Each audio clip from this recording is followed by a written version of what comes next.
I don't think I've ever drunk champagne before breakfast before. With breakfast on several occasions, but never before. Oh, I've got a wonderful idea. Good morning. Welcome back to the Movies for Breakfast podcast. I'm your host, Christy, and today we're talking about Wicked for Good, the sequel to the original Wicked film adaptation that came out this time last year. I say good morning because it is 6 a.m. I'm recording this Sunday, December 7th, 2025 at 6 a.m. if you must know, because the Abu Dhabi Grand Prix is at 8. So that's what's going on here. A couple of things up top. For those of you on video, I understand that the choices I've made on my face re-makeup could be questioned on several parameters. I did do some bright green lipstick. Thank you for noticing. Could I have used this same product as eyeliner and done a nice neutral pink lip? I could have. But I recently watched Where Do We Go From Here by Nadine Lebeki, my Lebanese queen. Thank you, Mom, for the suggestion. And the way that she had her eyes smoky every day in the village really inspired me. So I really just wanted to do that eye look. And then I wanted to incorporate the green because also nails are green. Thank you for noticing that as well. It is Christmas time. It's almost Christmas. Don't worry, I don't have an ad for you because I'm not that successful yet. But I do have a small Christmas request. All I want for Christmas is a 5-star rating and review, okay? I have had thousands of downloads on my podcast, and I have 9 reviews on Spotify and Apple Podcasts each. Point being, if you listen to this podcast and you enjoy it, could you please just leave me a nice review, 5 stars. Say something nice about me. If you don't know what to say, hey, write me a haiku. Write me a haiku. You could say, oh, she's so smart and funny. Oh, this podcast saved my life. You know, whatever just comes to mind, feel free to let other people know. Don't gatekeep me. Let your friends know. Give the gift of film analysis this Christmas. Okay? Now, that being said, as always, in this episode, I'm going to do a bit of a spoiler-free overview review, and then I'll get into a plot synopsis, detailed plot synopsis, and talk about my deeper thoughts on the movie. I feel like I should give some general explanation of where I sit in the world when it comes to looking at Wicked, because there are a lot of hardcore Wicked fans on the internet who are going to provide discourse about it. If you're looking for a conversation about Wicked from the perspective of a musical theater head who has been in the Wicked mentality since 2003 or whatever, I'm not going to be that. I am a movie person. I don't particularly like musical theater, nothing against it, just not everyone's cup of tea. So that is just honestly where I'm coming at this from. I think the first Wicked I gave 4 stars, and I did have a really fun time going to see it. I loved just being part of all the hype around it, and I loved having conversations about it with my friends afterwards. I like that it's deeply political. That being said, I definitely had some qualms with it. I mean, just like everybody else, I do think that the cinematography, the color grading, the light, the editing was disappointing, which is unfortunate because the set design was unreal. And I wish that those sets had shined more. I think they changed things a little bit in Wicked for Good, but I stand by that same criticism. And I'll talk about that more throughout this review as I get into examples of where I think they could have done something a bit more exciting. But that's that. In terms of story, I understand that it's kind of generally accepted that the Act 1 of Wicked, the stage musical, is the more popular act, and that Act 2 is known to be a bit of a come down from that. And I totally see where that's coming from, because the 2 songs that I knew of before this whole Wicked resurgence were Popular, which, by the way, I didn't even know what that was from. I just knew that little Kristen Chenoweth with Popular. I just had heard that before. And Defying Gravity, which I also might not have known was from Wicked. And those are both in Act 1. Those were both in Part 1 of the movie. Part 1 of the movie finishes on the number Defying Gravity. It's really hard to top that, and we didn't top that. What we did do is kind of follow all of the threads that got laid down, but I was bored. I was bored sitting in Wicked for Good. I wanted to leave. That's just kind of the truth of where we're at. Now, in terms of like the cultural conversation around Wicked, I just let's address the elephant in the room, okay? Everyone is talking about the press tour and the actresses, that the 3 highest billing actresses on this film, Ariana Grande, Cynthia Erivo, and Michelle Yeoh, all seem to have lost a good bit of weight over the past couple of years while filming and promoting Wicked and spending quite a lot of time together, especially Ariana and Cynthia have definitely become close. I don't feel comfortable getting on God's internet talking about eating disorders and talking about potentially anorexia. I don't think that I'm like a good person to do that for so many reasons, but if you're feeling a little bit stressed, seeing especially celebrities suddenly get skinnier and skinnier, you're not alone. A lot of people are feeling that way. And I also think it's very fair for people to be discussing their bodies in appropriate ways when they are the most famous actresses in front of our faces right now. And this franchise has a lot of young fans. I have a lot of empathy for these women, and I think fame in and of itself is an unreal stressor. I think if I were invited to a red carpet tomorrow, the things it would do to my brain, I don't even know. I guess my official statement on it is I also noticed that they were very, very skinny. I do kind of concur with the general conclusion that most likely the environment on set was fraught with eating disorder behavior. I think it would be more unusual for a movie set to not have that than to have that. Do you know what I mean? I think it is just like an incredible amount of stress and pressure being on camera. It's not particularly surprising or unusual, but I'm glad that people are talking about it. On this podcast, let me just, we're going to start something called Podcast Values, where I state and affirm my podcast values, so if you want to be part of this community or not. But on this podcast, we believe that all bodies are beautiful. This is an anti-fat phobia space on the internet, anti-eating disorder promotional space. I was on Tumblr. Okay, I was on Tumblr in like 2010 to 2015, and it was scary. And it's starting to look like that on TikTok, and I hear on Twitter, which I'm not on anymore, and I'm worried about the young girls. I'm worried about the Cat's Eye girls. I'm worried about the Cat's Eye girls fans. I think that we've really not changed much. So that's that on that. If you want to like explore that discourse more, just be careful where you go on the internet, and be careful of content that claims to be like commentating about weight and cultural shifts, but is actually just sort of indulging in looking at skinny bodies and talking about them. All right, now, Wicked for Good, I think I give it 3 stars. I just didn't have a great time. And it's nothing against any creative who worked on this. I think there was a lot of great work done. It's just not for me. It's one of those things where it's just not for me. Like I said, I don't really like musical theater. So it's like a uphill battle to get me to like this. I think the costume design was overall beautiful. I thought that in the first movie as well. And I do think it's very important for these 2 characters to dress in a way that like explains their characters to the audience, and I think they did. Similar to in the first movie, I had some trouble with the flying monkeys, had some trouble with the CGI involved in creating those. This is something that like all of Hollywood needs to deal with. Live action remakes or movie remakes of plays where we have weird stuff going on. I don't know if CGI is always the answer. And I don't know if it's always the answer in such a literal way of being like, okay, well, we'll just make some monkeys fly and talk and emote. I don't know. It's weird, it's unsettling, and it definitely takes you out of things. So that's a problem. We need to talk about the makeup, and I know what you're thinking. How could I have anything to say with the products that have been applied on my face in the way that they've been applied on my face right now? And I hear that. That's fair. But let me also just say, I'm just a random person on the internet. I'm just in my apartment at 6 a.m. with a camera and a microphone. This is a huge budget Hollywood production. They essentially could have done anything that anyone can do in the world when it comes to makeup.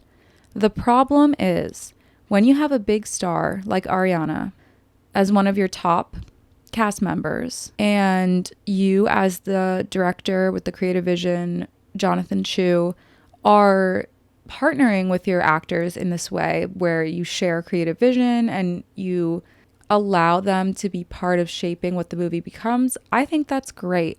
I think a lot of actors do have correct opinions about hair, makeup, and costume for characters that they've spent a lot of time deconstructing and thinking about, and that's fine. However, you can't give Ariana a blank check to do her makeup the way that she likes it just because she is Ariana Grande and she's so famous and every centimeter of her face is going to be analyzed. And I understand that that's an immense amount of pressure, but at the end of the day, you are not Ariana in this. You're a character, and the way that her makeup as Glinda looks the same as her makeup as Ariana does not work. It's extremely distracting. It takes you out. I concur with all of the criticism about the lack of blush, the very clunky strip lashes that are very distracting on the eyes. So let's talk about what could have been better. I think looking at Zara Larsson's tour makeup looks lately, it didn't have to be that extreme of like a festival look, but something with like the whimsy that I associate with Oz would have been nice, because Glinda is whimsical in other ways. She wears her silly little shoes. She's always wearing like a huge gown. Her hair is very much done. So we're not grounded in like reality. Why does her face then disconnect from the rest of her hair and body to be grounded in like a normal day on Earth outside of Oz? It doesn't make sense. It doesn't tell the right story. Her makeup should have had whimsy. You can think Effie Trinket in the Capitol. We needed more color. We needed more whimsy. And it just looked bad. It looked bad. And the reason why I'm assuming that she was able to dictate a lot of how her makeup looked because it is so her. And I understand that like celebrities at her level who are constantly making public appearances have a makeup artist and have a look that they basically stick to, because if it ain't broke, don't fix it. I know this is how I look good. Again, we're on a film set. You're an actor. This is not necessarily Ariana's fault. This is like the fault of everybody who was making decisions on this set not to say, nope, this is our makeup team. They are going to have a creative vision for what they want Glinda's makeup to look like. They're going to test out a few different things and present it to the creative team, and we're all going to decide together what makes sense for this character, not what makes you feel like you look the most beautiful, because that's not important. That's not what this is. So I find that very distracting and disappointing and just not great. I'm really just like talking about the movie the way that I talk about every other movie on this podcast. This is not about Ariana and Cynthia. This is not about Ariana as a person. Okay? If I ever post a Patreon or like bonus episodes, maybe my celebrity gossip can live there, but I'm not doing celebrity gossip on Maine. You know what I mean? I'm doing celebrity gossip with my closest friends in a room by ourselves. I'm not Perez Hilton out here. With that being said, Madame Morrible, flip it around, Wicked Witch. We're going to get into the plot and spoilers now. Okay? Also, like behind the scenes pod, we're back in my apartment from my sister's studio because the audio was just not good in there. It was a big, kind of empty, echoey room with so many sounds around it, and the extra space was not worth sacrificing that sound quality. So we're back in my own apartment. We're in my bedroom. So that's what's going on. Our opening scene, we hear Madame Morrible doing a little voiceover, an announcement to the people of Oz that the yellow brick road is now under construction. So in the first part of the movie, we saw the wizard show Glinda and Elphaba his plan for the yellow brick road. So now it's under construction. That construction is being done with what appears to be forced labor of some animals. But of course, also in the first part, we saw that Oz has been increasingly cruel to its animal citizens and treating them like they are sub-citizens to the humans, which in this world they shouldn't be because they are as sentient as humans. And so they're being forced to do labor. They're not able to speak. Their voices have been taken from them. And the handlers and like the four women are very cruel to them. They're yelling, no speaking. The wizard needs the road finished. They're kind of like hitting them with the crops to get them to work harder. It's bleak. Then we hear kind of like a whirring sound from the sky above. The animals are like rumbling a little bit, getting a little bit restless. Then all at once, their chains break. One of the handlers has his whip snatched right out of his hand. And yes, it is in fact Elphaba. Elphie is swooping in from the sky on her broomstick to attack the wizard's people and free the animals. In terms of Elphaba's makeup, this is what frustrates me so much about Glinda's makeup, is that Elphaba's makeup is incredible. I think the green, the way that they did it was so beautiful on Cynthia. The freckles, the contacts that they chose, the lips, her hair, everything about her makeup to me was perfect. No notes. So I know that they had people on set and access to the kinds of people who had a creative vision for Glinda that they did not use. And I would love to know where those burnt files are. So we see her flying on her little broomstick and then like an epic sort of superhero landing, like the Black Widow landing. And she holds her broom up like a wizard's staff. And then she throws it in front of her and jumps on it like a skateboard and rides that broom skateboard into the sky. The skateboard thing was kind of dumb to me. Like it's very like, yeah, she's punk. She rides her broomstick like a skateboard. I didn't love that. Of course, our Elphaba is still working on the same thing she's always been working on and talking about, which is freedom, liberation, and justice for all. Cut to Munchkin Land. We see the big field of tulips, which is a real field of tulips that they planted, not CGI. Respect for that. No respect for the way that it was shot and the colors that I saw on my screen, but beautiful field of flowers. And the Munchkins are shouting, "The witch is back, the witch is back." Cue the first song. And it's just regular people kind of in town reading the news that Elphaba has been staging these attacks on the construction of the Yellow Brick Road. And they're singing, "Every day more wicked, the terror grows. Save us from the wicked. Elphaba is the wicked. She's public enemy number 1. Madame Morrible is the head of propaganda, spreading misinformation. She's literally launching propaganda like leaflets into the air from a building in Oz to the people. Elphaba, for her part, is like singing back that the wizard is a lie. She's in the forest in like a big wide tree or like hollowed out tree. It's a very sort of like forest fairy vibe. And on her desk full of like papers, there's a note from Glinda out that says, "I hope you get what your heart desires, Glinda." Speaking of Glinda, we get a little, "Dear Glinda, you are still the best." Glinda still has her posse of adoring quote-unquote friends who are singing that "Dear Glinda, you are still the best." Glinda is arriving at some ceremony and Madame Morrible announces her as Glinda the Good to much pomp and circumstance. There's this group of like guards who look honestly more like bellhops. They're in like green and gold. They do a little dance to welcome her, and then what do you know? The main one turns around and it happens to be Fiyero. She and Fiyero meet on stage and they share a little kiss and wave to the crowd. Fireworks, cheers, fanfare. Yay. There's posters everywhere all over Oz of Glinda the Good. And meanwhile, Elphaba is in her golden tree canopy doing some spells out of the grimoire. That's the end of that song. After that little ceremony, Glinda is goofy and happy and silly, and Madame Morrible means business. So Glinda's kind of like, oh, what's going on? She asks, is it about Elphaba? And Madame Morrible, who I don't know if I said this yet, I'm like assuming everyone knows, but what if you're listening to this in like 2030? Played by Michelle Yeoh. Madame Morrible says, "You mean the Wicked Witch." So she is dehumanizing Elphaba really by calling her only the witch. Meanwhile, Glinda, actually what she admires maybe the most about Elphaba, for better or for worse, is her power as a witch. So to her, it's just Elphaba, who, yes, is a very powerful witch. To Madame Morrible, she should just be the Wicked Witch. No name. Glinda was just going back to her apartment and Madame Morrible was waiting for her. And her apartment is now very luxurious. Far cry from the shared dorm with Elphaba, although that was also a beautiful room.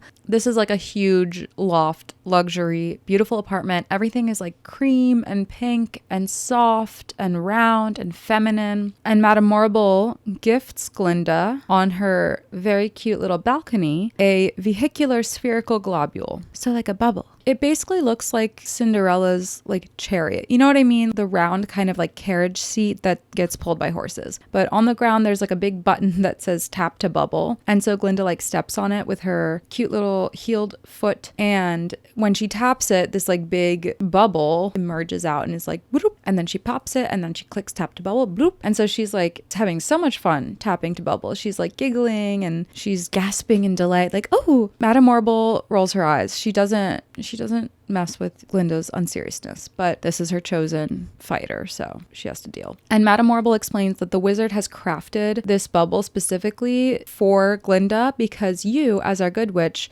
should also be airborne. So as much as Madame Morrible has like chosen Glinda, she's also like resigned to using Glinda because Glinda happens to already be the most popular, but like they're working around her powerlessness. And you can only imagine that this is like constantly hitting at Glinda's self-worth because she's so jealous of Elphaba's powers. And so she's like quite literally being compared, found lacking, and then given the support to appear to have the same talents and abilities as Elphaba, but she never will. And so as Glinda is standing on this carriage, on this bubble, Madame Morrible starts walking around her in a circle, and the camera follows Madame Morrible. This happens a few times in the movie where we, as the camera, take a circle around a character, around a subject. I really like that. I think it is at least some kind of artistic choice in cinematography that can be repeated as like a motif throughout the movie to say something about the characters. And in this case, Michelle Yeoh and her scrutinizing stare and Glinda and her kind of like nervous pageant girl on the stage vibe tell us a story that Glinda is being sized up, she's being measured up, and she does not have a strong sense of self. She never has. She does not have confidence or a strong sense of self. She is quite vulnerable to what Madame Morrible thinks of her, as well as what everyone thinks of her. But in this moment, especially to an authority, she wants to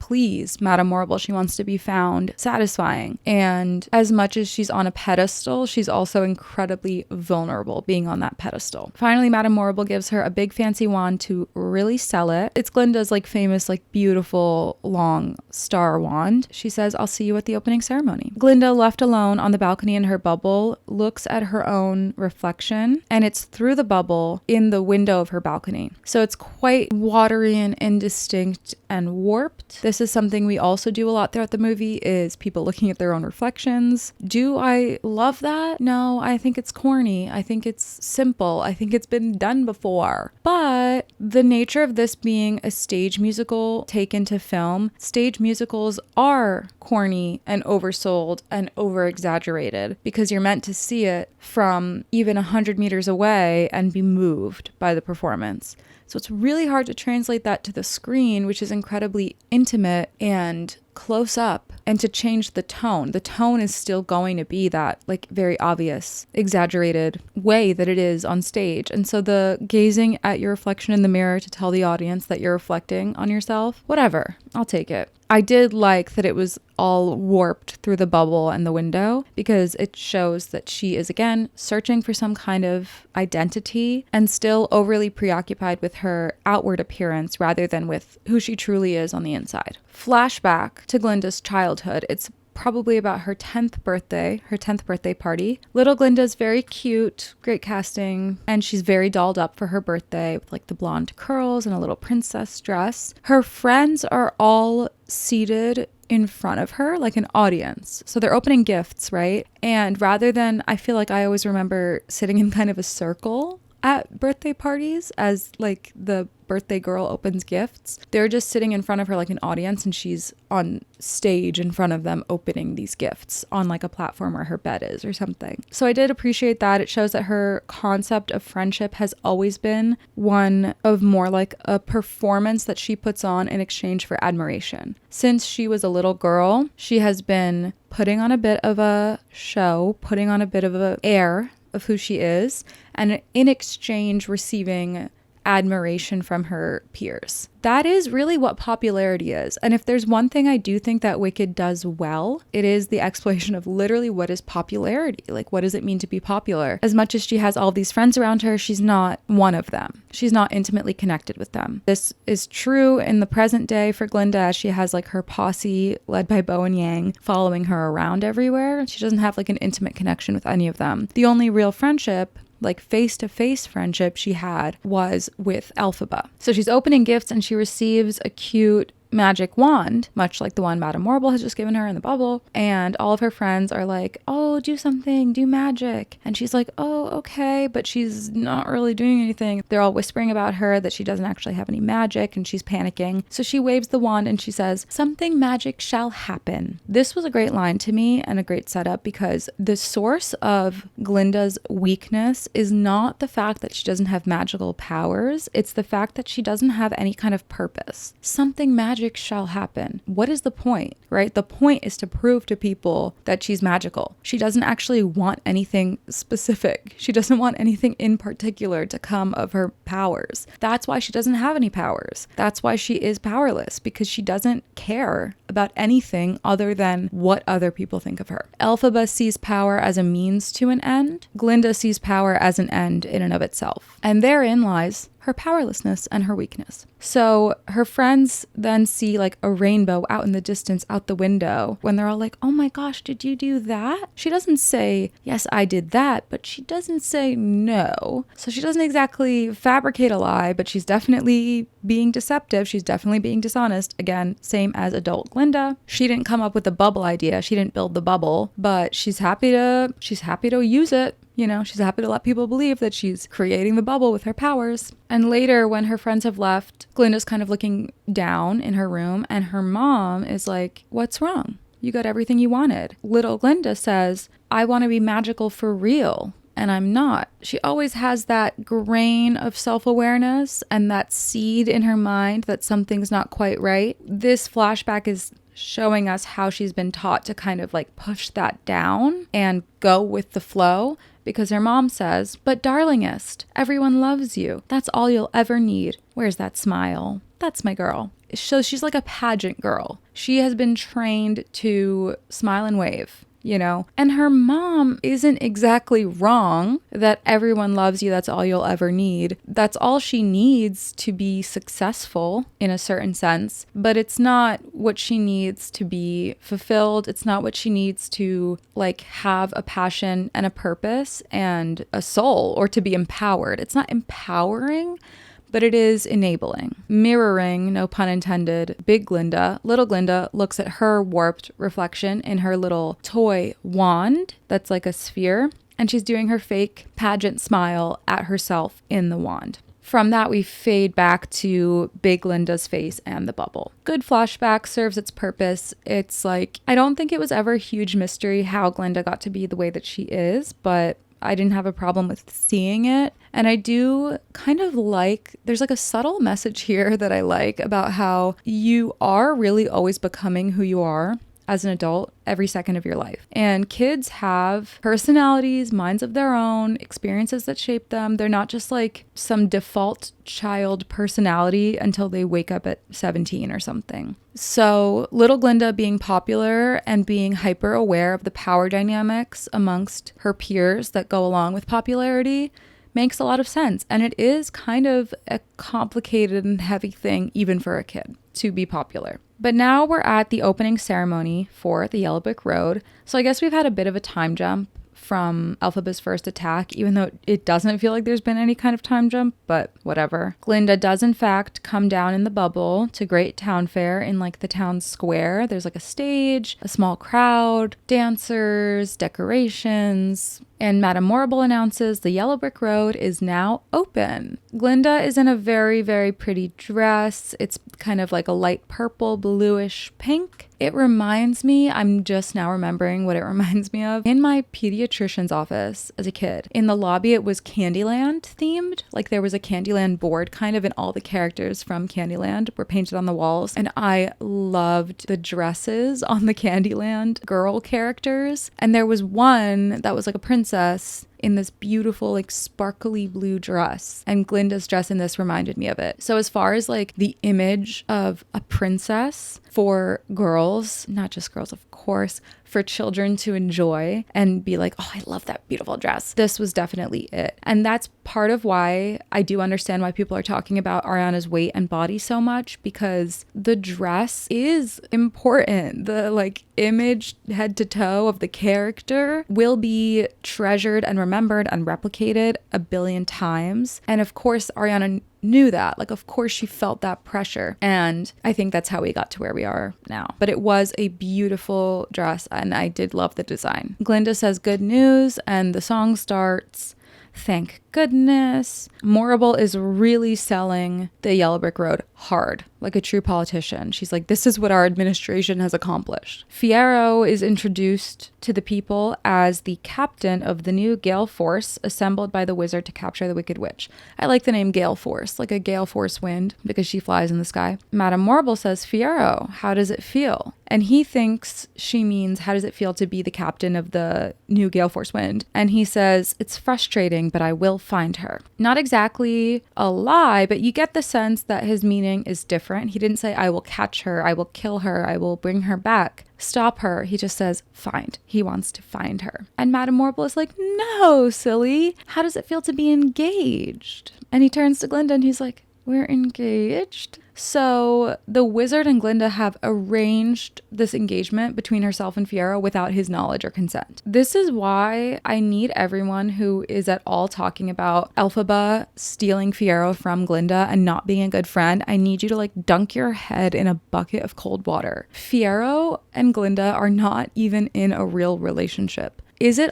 all Glinda's fault? No, Fiyero should not be going along with it if he doesn't want to be in it. That's totally on him. He is being coerced into things by Glinda and the wizard, and they are like the most powerful people in Oz. So he's powerful too. They say he's a prince of who? Like, is there a king? I don't know. But it's not like they're in a healthy mutual relationship or even like a explicitly consensual relationship. There's nothing to steal. Glinda is strong-arming him into things and pressuring him publicly. And I think if there's room for interpretation, there's room for gray area that comes in the form of like how Glinda really feels about Fiyero, because she might really have strong feelings for him or really have like a big crush on him. I'm not saying that she's like for sure 100% just using him for power and politically. I mean, he's a beautiful man. He's lovely, but that doesn't really matter if she is strong-arming him into an engagement. The whole point of this franchise, and it's a pretty straightforward idea, is that not everything is appearances. And just because you appear innocent and beautiful doesn't mean that you are innocent and beautiful on the inside. But it feels like that's kind of going over some heads here. Because as far as I'm concerned, Glinda sucks. And she is hardly redeemable. I think my Letterboxd review of the first movie was Glinda the jealous, backstabbing hoe. And I stand by that. Anyway, Glinda starts singing to the crowd that they couldn't be happier. It's a fairy tale plot. And now she's sharing the happiness vicariously with all of you to the crowd. The irony of saying, I couldn't be humbler. I like that. I think the parallels to Ariana as a celebrity again are so strong here, of like putting on a face for the public with a romantic plot line and sharing everything vicariously with a crowd of adoring fans. That's also why it's already a bit hard to stay in the moment and separate Ariana from Glinda, because the character is actually plot-wise similar to a lot of the things that we see about Ariana as a celebrity. And so that's why the makeup is such a big problem as well. The villagers are like singing about how awful the Wicked Witch is, and there's these very like disturbing caricature posters of her. And Fiyero sees Glinda kind of going along with it, and he's pissed and he's avoiding eye contact with her. He's like, they're so stupid, they'll believe anything about everyone believing all this like propaganda and lies about Elphaba. And Glinda's like, look, I don't like hearing those awful things about my friend either, but people are looking to me. She's such a piece of shit to me. Like, I really don't have any respect for Glinda. I think she's spineless. I think she's a loser. And I think we can understand what made her that way as a person and have empathy for her for becoming that way as a person, but also ultimately condemn her actions and condemn the kind of person that she is. And I do condemn Glinda. She sucks. Glinda sucks. Fiyero is like, that's crap. It's not like you are going along with this because the people need you. You're going along with it because you can't resist it. You can't resist this. Such a good line. You can't resist this. And Glinda's like, okay, fine. Maybe that's true. Is that so bad? Like, who could resist this? Fiyero's like, we both know who could and who does resist this. He got her ass there. Not only is he like, she has stronger values and conviction than you, and I admire that about her, but also I need to go find her, because if someone else finds her first, and Glinda's like, look, I miss her too. So again, that's not exactly what Fiyero is saying. He's not just saying, I miss her. He's saying, I need to find her so they don't kill her. And Glinda's kind of like hearing what she wants to hear out of it and saying like, yeah, I miss her too. But she doesn't want to be found. She's made her choice. Glinda believes whatever is convenient to believe. She has no conviction. She has no logic. But Fiyero's kind of like, yeah, you're right, which is suspicious. Like, I think he's just kind of shutting her up. And, you know, if it makes you happy, of course I'll marry you. Such a weird dynamic where he's like, yeah, I'll marry you if you want. Like I said, he's complicit. Like, he should be sticking up for himself and saying like, no, this isn't right. I'm not going to marry you. I love someone else. So he's not off the hook for that. But he's also being quite clear with her that he doesn't want to marry her himself. She directly asks him, it'll make you happy too, right? And he says, I'm always happy, and walks away. Kind of brutal. Again, like the parallels to Ariana's real life as a celebrity. Now she's singing Couldn't Be Happier, and it sounds different. It sounds sad rather than I'm so happy I couldn't be happier, because how could anyone ever be happier than how I feel right now? It sounds like I think this is the happiest that I personally am capable of being, and I don't think I deserve to be happier, and I don't think I should try to be any happier than I am right now. I think this is as good as it gets. It sounds like resignation, it sounds like settling, and it sounds like kind of miserable.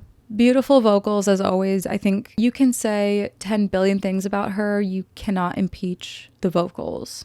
Unimpeachable vocals.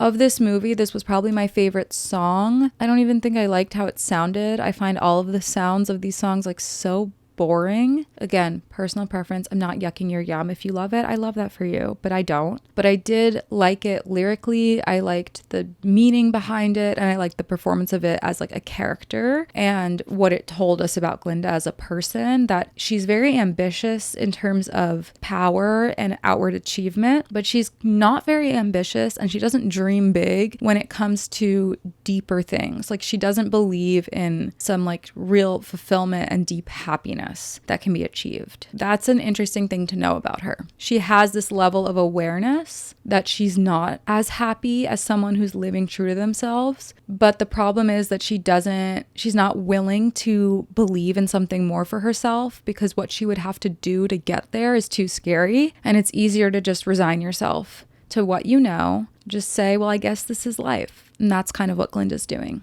To finish the song, Glinda touches her wand to the floor on like a different button, and it triggers the pyrotechnics. We've got fireworks, we've got colored powder, we've got everything. Another trick by the wizard to make her look like she has powers. So everyone's cheering, and in the sky there's kind of like the smoke from the pyrotechnics, and Elphaba flies through the smoky clouds above and spells out in the sky, our wizard lies. So she's trying to do some like counter psyops, but as she's spelling it, Madame Morrible real quick changes it to say Oz dies. And then she goes, she wants to kill us all. Madame Morrible is actually so insufferable.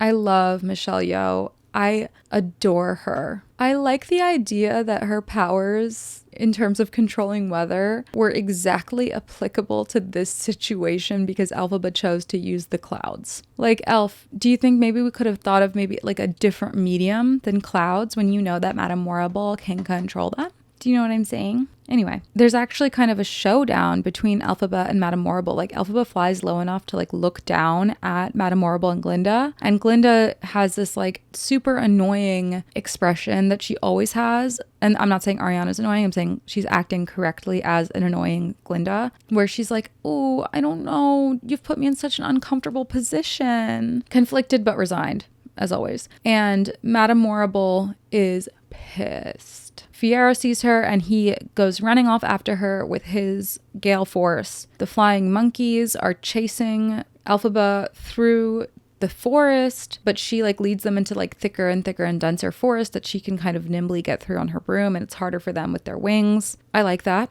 I like the tactical kind of decision making there. So she outmaneuvers and outsmarts them, and she gets away. Later in the day, like it's a little bit darker out, and you can kind of hear crickets and birds in the forest, and there's horses walking. Loved that like audio. I love the like ambient sounds of the forest that we get. This is a problem in this movie and in the first movie, is like the lack of deeper immersion into the world. They've built all of these incredible sets. They've cast all of these extras. They've done all of this costume design. And yet somehow I always feel I'm kept at arm's length from Oz.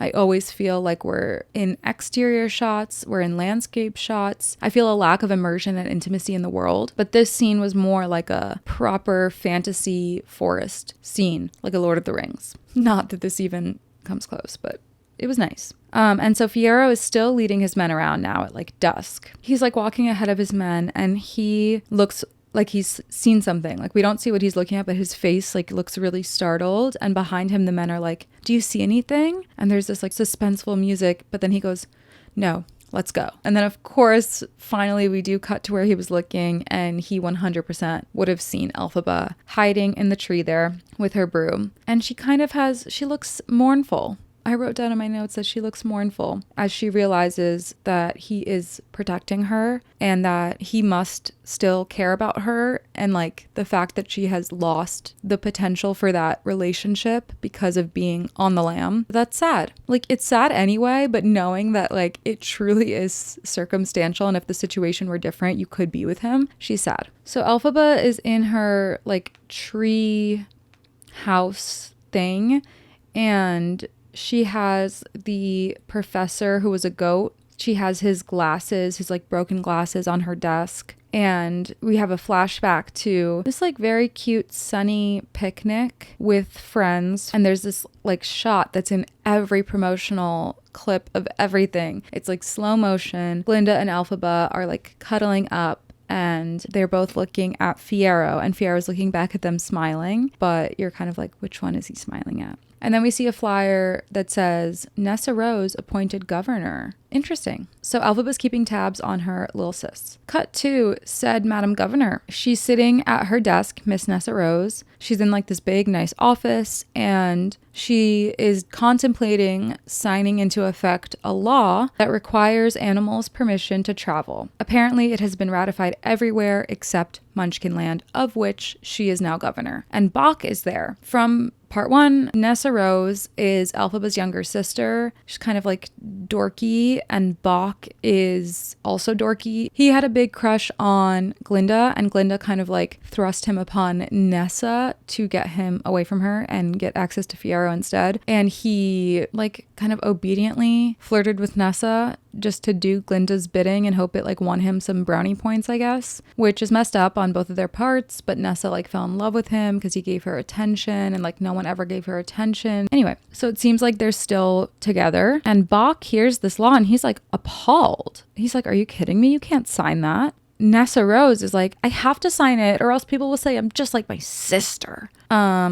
Okay, your sister who loves you and has always protected you and taken care of you. Okay. And then the like political aide or whoever leaves, and she's trying to appease Bach because she loves him in whatever way that love manifests in this case. Is it real love or is it possessiveness? But she's like kind of trying to appease Bach, and then also like just giving the audience some exposition saying that Bach was there for her after Elphaba left when her dad wasn't there for her. And Bach is like, "Yeah, and I'm glad that I was able to be there for you, and I'm glad that I was able to do that for you, but I've been thinking for a while now that it's time I moved on." A very like measured, reasonable adult thing to say, but that's not going over well with our Nessa. Or so I thought. I was like, she's not having that, but she goes, "Okay, well, then leave now." I wrote down in my notes, I feel like she's gonna enslave him, LOL. But Bach is like, "Nessa, this won't be the last time we see each other." He's trying not to be cruel. And she's just like dismissing him like, "I know." Okay. Munchkinland train station. It's cute. It's bustling. People are rushing to make the train. Bach runs up with all of his bags, catches his reflection in like a little mirror at like a shoe shine station or something. And he smiles to himself. He likes what he sees. He feels confident again. He's reconnecting with who he is and what he wants and not just doing what Nessa wants of him, right? He's about to get out. Or so he thinks, until the conductor sees him and tells him that he needs a travel permit. And he points to a poster that says that Munchkins now need permission, as well as animals, to leave Munchkinland. And it has like a sticker on it or something. It says, just passed. Like, we just passed this law. And it's like horrible. All of a sudden you notice there's like other Munchkins who are being kicked out. There's like a Munchkin family, women and children, who are being like hassled off the train by the conductor. And he's like, move along, Munchkins. I need a little bit of clarity about Munchkinland. I don't know how they're identified. Are they literally all ginger? Like, is Munchkinland the land of redheaded people? We're talking about like segregation and discrimination and like apartheid. And I don't fully understand what a Munchkin is. And it's such like a goofy name. And having like a conductor be like, move along, Munchkins. It's just so unserious for a very serious thing that can be very well done and like appropriate for younger children to like engage with complicated political ideas in an age appropriate way. But I don't know. I just found it kind of like disorienting. It didn't work for me. Anyway, let's check in with Elphaba. Elphaba is flying through a beautiful scenic landscape of forest, and she lands on the yellow brick road among a procession of animals who are all fleeing Oz with their families. Again, like quite a serious real world political implication. They look like refugees. They have all of their bags with them. They're tired. They're making this long journey that under normal circumstances they would not be making if they didn't fear for their lives. And Elphaba is trying basically to convince them to stay in Oz, don't flee, fight against the man, fight the wizard with her.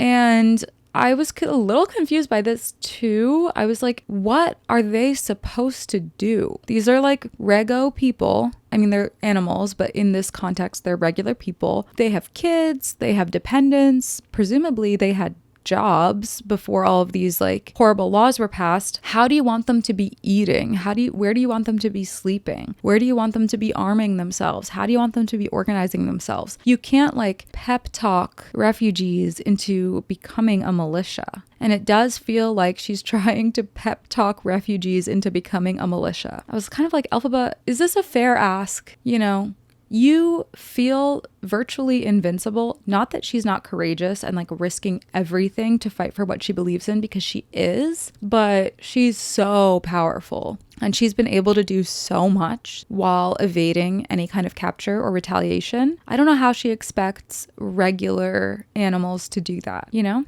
It's a bit unfair. It's a bit misguided. And I think we are supposed to see it that way as well. But I was kind of like, what? Fair enough. They're all kind of like, yeah, I don't know about that Elfie. And they're walking past her. And then we have someone scream, Elphaba, Dulciber.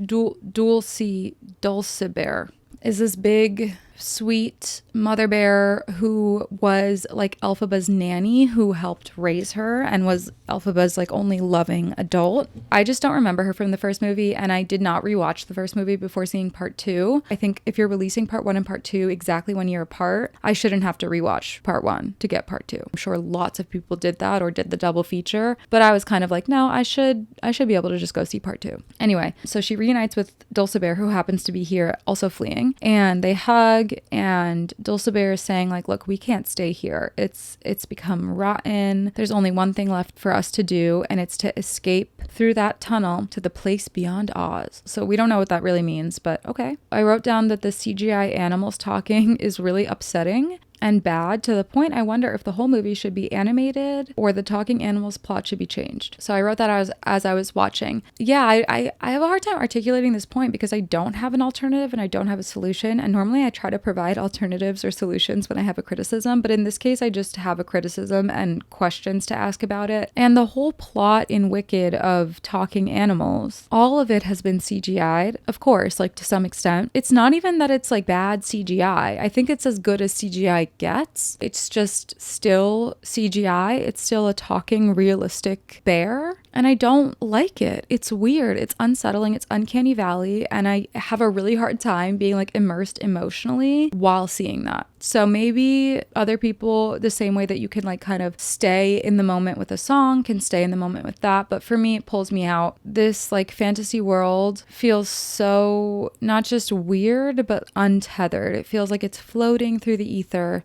and there's talking animals. And I just don't like it. Dulcibert also tells Elphaba, no one in Oz will be happy until you're dead. And that kind of deflates Elphaba. But she's like not saying it to be cruel. She's saying like, why would you want to stay here? And Elphaba says, I don't know.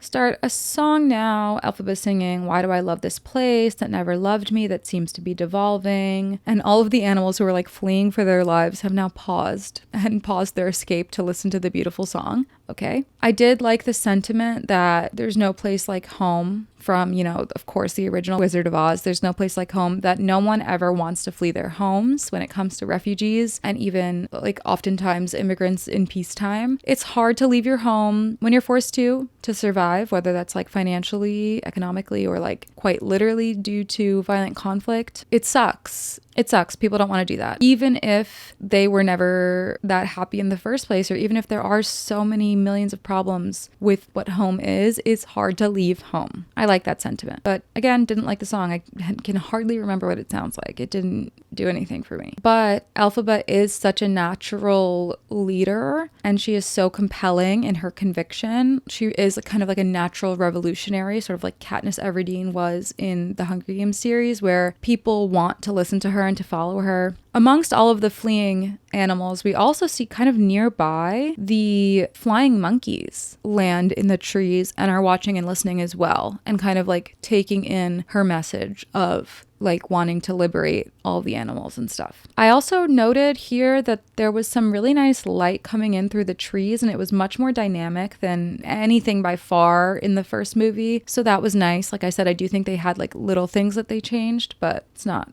much. And so Elphaba's like belting out her last note, and we hear a lion interrupt her and say, don't listen to her. At night when I close my eyes, I still see that green face. When I was just a cub, she snatched me from the only home I knew. So this was a lion cub who she like freed from being in a cage at the university that they were gonna like torture. So I understand that like, because Wicked is a prequel, we need to kind of like wrestle this plot into the Wizard of Oz itself. And so we need the Cowardly Lion, we need the Tin Man, we need the Straw Man. Is that all of them? I think. For Dorothy to meet and take on her journey. And so this is like the Cowardly Lion. This is what became of that lion cub. It was so traumatized by Elphaba liberating it. Whatever, I get it. We need it to work. But it was a little bit like, really? You really hate her that much? You really have nightmares of that green face? But you do logically know what the alternative would have been, right? Or do you not? I don't know. And now it's like, oh yeah. And also they say she gave the monkeys their wings. And she's like, well, that's true. She's not PR trained. Okay. She does not have the Glinda ability to lie by omission, which of course makes her an unsuccessful politician in this way. Her strength is also like a weakness in terms of organizing people sometimes, because yes, she cast the spell and she's like, but if I knew that's what it was, I wouldn't do it. But it's too late. You've already said it's true, when really she never intended to do that. She really never intended to do that. She was 100% tricked and coerced into it, which is wrong and not her fault. Anyway, but yeah, that's about enough. The animals turn their backs on her and continue going, and she has lost that fight. She's on her own. But the flying monkeys nearby seem to have heard, and they don't attack. So maybe they're just hearing for the first time that she didn't know that that's what the spell was. I don't know. Back in Nessa's fancy governor's office, Bach is pissed. He's like throwing wood on the fire kind of aggressively because he's pissed, slamming a tray of tea down for her, rightfully so. She's trying to talk to him as if everything's normal, and it's just like Bach and Nessa hanging out, and that she hasn't like taken away his human rights and restricted him and forced him to be there. So he's like, yeah, whatever you say, Madam Governor. And he won't look at her, and she's like pissed. She wants him to call her Nessa and look at her and love her. Girl, like, what did you think? What did you think was gonna happen? Do you know what I mean? She's Delulu. He's completely justified in his anger. I also wrote down I like his funny little sleeves. Yeah, the way they did the costume design for the men was really fun. I liked the like puffy kind of sleeves. It was interesting. As he's like putting about the office, he spots a newspaper and it says that Glinda and Fiyero are engaged. And as he like leaves the office, he grabs that paper and he slams the doors. So Nessa looks kind of troubled by that. I don't know if she saw that he saw that engagement and grabbed the paper, but she obviously knows that he's avoiding her and it's not quite going the way she thought it would go when she forced him to be her prisoner. We hear kind of a breeze. Nessa turns around. She sees 3 Elphabas. We have like a pocket mirror, like one of those, I don't know if it's called a pocket mirror, but one of those mirrors that has like 3 panes. And so it stands up. What? How would you call that? The only thing that's coming to mind to explain what I'm talking about is that it's half of a hexagon. So there you go. You know what I mean. Anyway, yep, we're doing reflections again. 3 Elphabas. I mean, I don't hate it. There's Elphaba's true self. There's the Elphaba who Oz knows as the Wicked Witch. And maybe there's the Elphaba who her closest people know her as. So like Nessa and Glinda and Fiyero. I don't know. But Nessa's pretty hostile right off the bat. Why are you here? And Elphaba's like, I tried to keep you out of this, but I actually do need you. And Nessa's like, sister, I don't want you here. I want to go to fashion school. She's trying to guilt Elphaba by saying, our father died of shame, like at Elphaba. Your dad sucks, girl. You need to be on your sister's side. And Elphaba, yeah, she's like, he hated me, so that's like not on me. Very much in theme with this whole franchise. Nessa says that's a wicked thing to say. And Elphaba says, no, it's just the truth. Because the truth, even if it's ugly, matters. I wrote down that's the thesis of this movie. That's a wicked thing to say? No, it's just the truth. I also loved in this scene, Nessa has an asymmetrical black corset top. Funny sleeves as well. I really liked that. And Nessa saying she actually wants Elphaba's help. She like Uno reverses on Elphaba. Elphaba has come to her for her help and she says, no, F you, our dad died because of you. I hate you and I want something from you. So, I mean, lovely sister, isn't she? She says she wants to go back to the way things were at school when Bach said she was beautiful and everything was still possible. Song starts, that night at the Oz Dust, it felt like Bach loved me, everything was possible, I want to feel like that again, blah, blah, blah, blah. Nessa, I wish there was something I could do, but... And then the grimoire, I think it's the grimoire that was on the couch, flies open to a spell page and Elphaba starts casting the spell from it. I feel like by now, Elphaba should have learned the lesson not to just cast spells that are presented in front of her face, but it seems like maybe that's not getting through. Or, you know, she really is just desperate to please her sister, not only because she needs her help, but because that's like the only family that she has left. And no matter what Nessa says or does to hurt her, she still values Nessa as her sister. Nessa says her shoes are on fire, her feet are hot, and they look hot like hot coals basically. And then she floats out of her wheelchair into the air. She's like levitating and she's so happy. She's like, wow.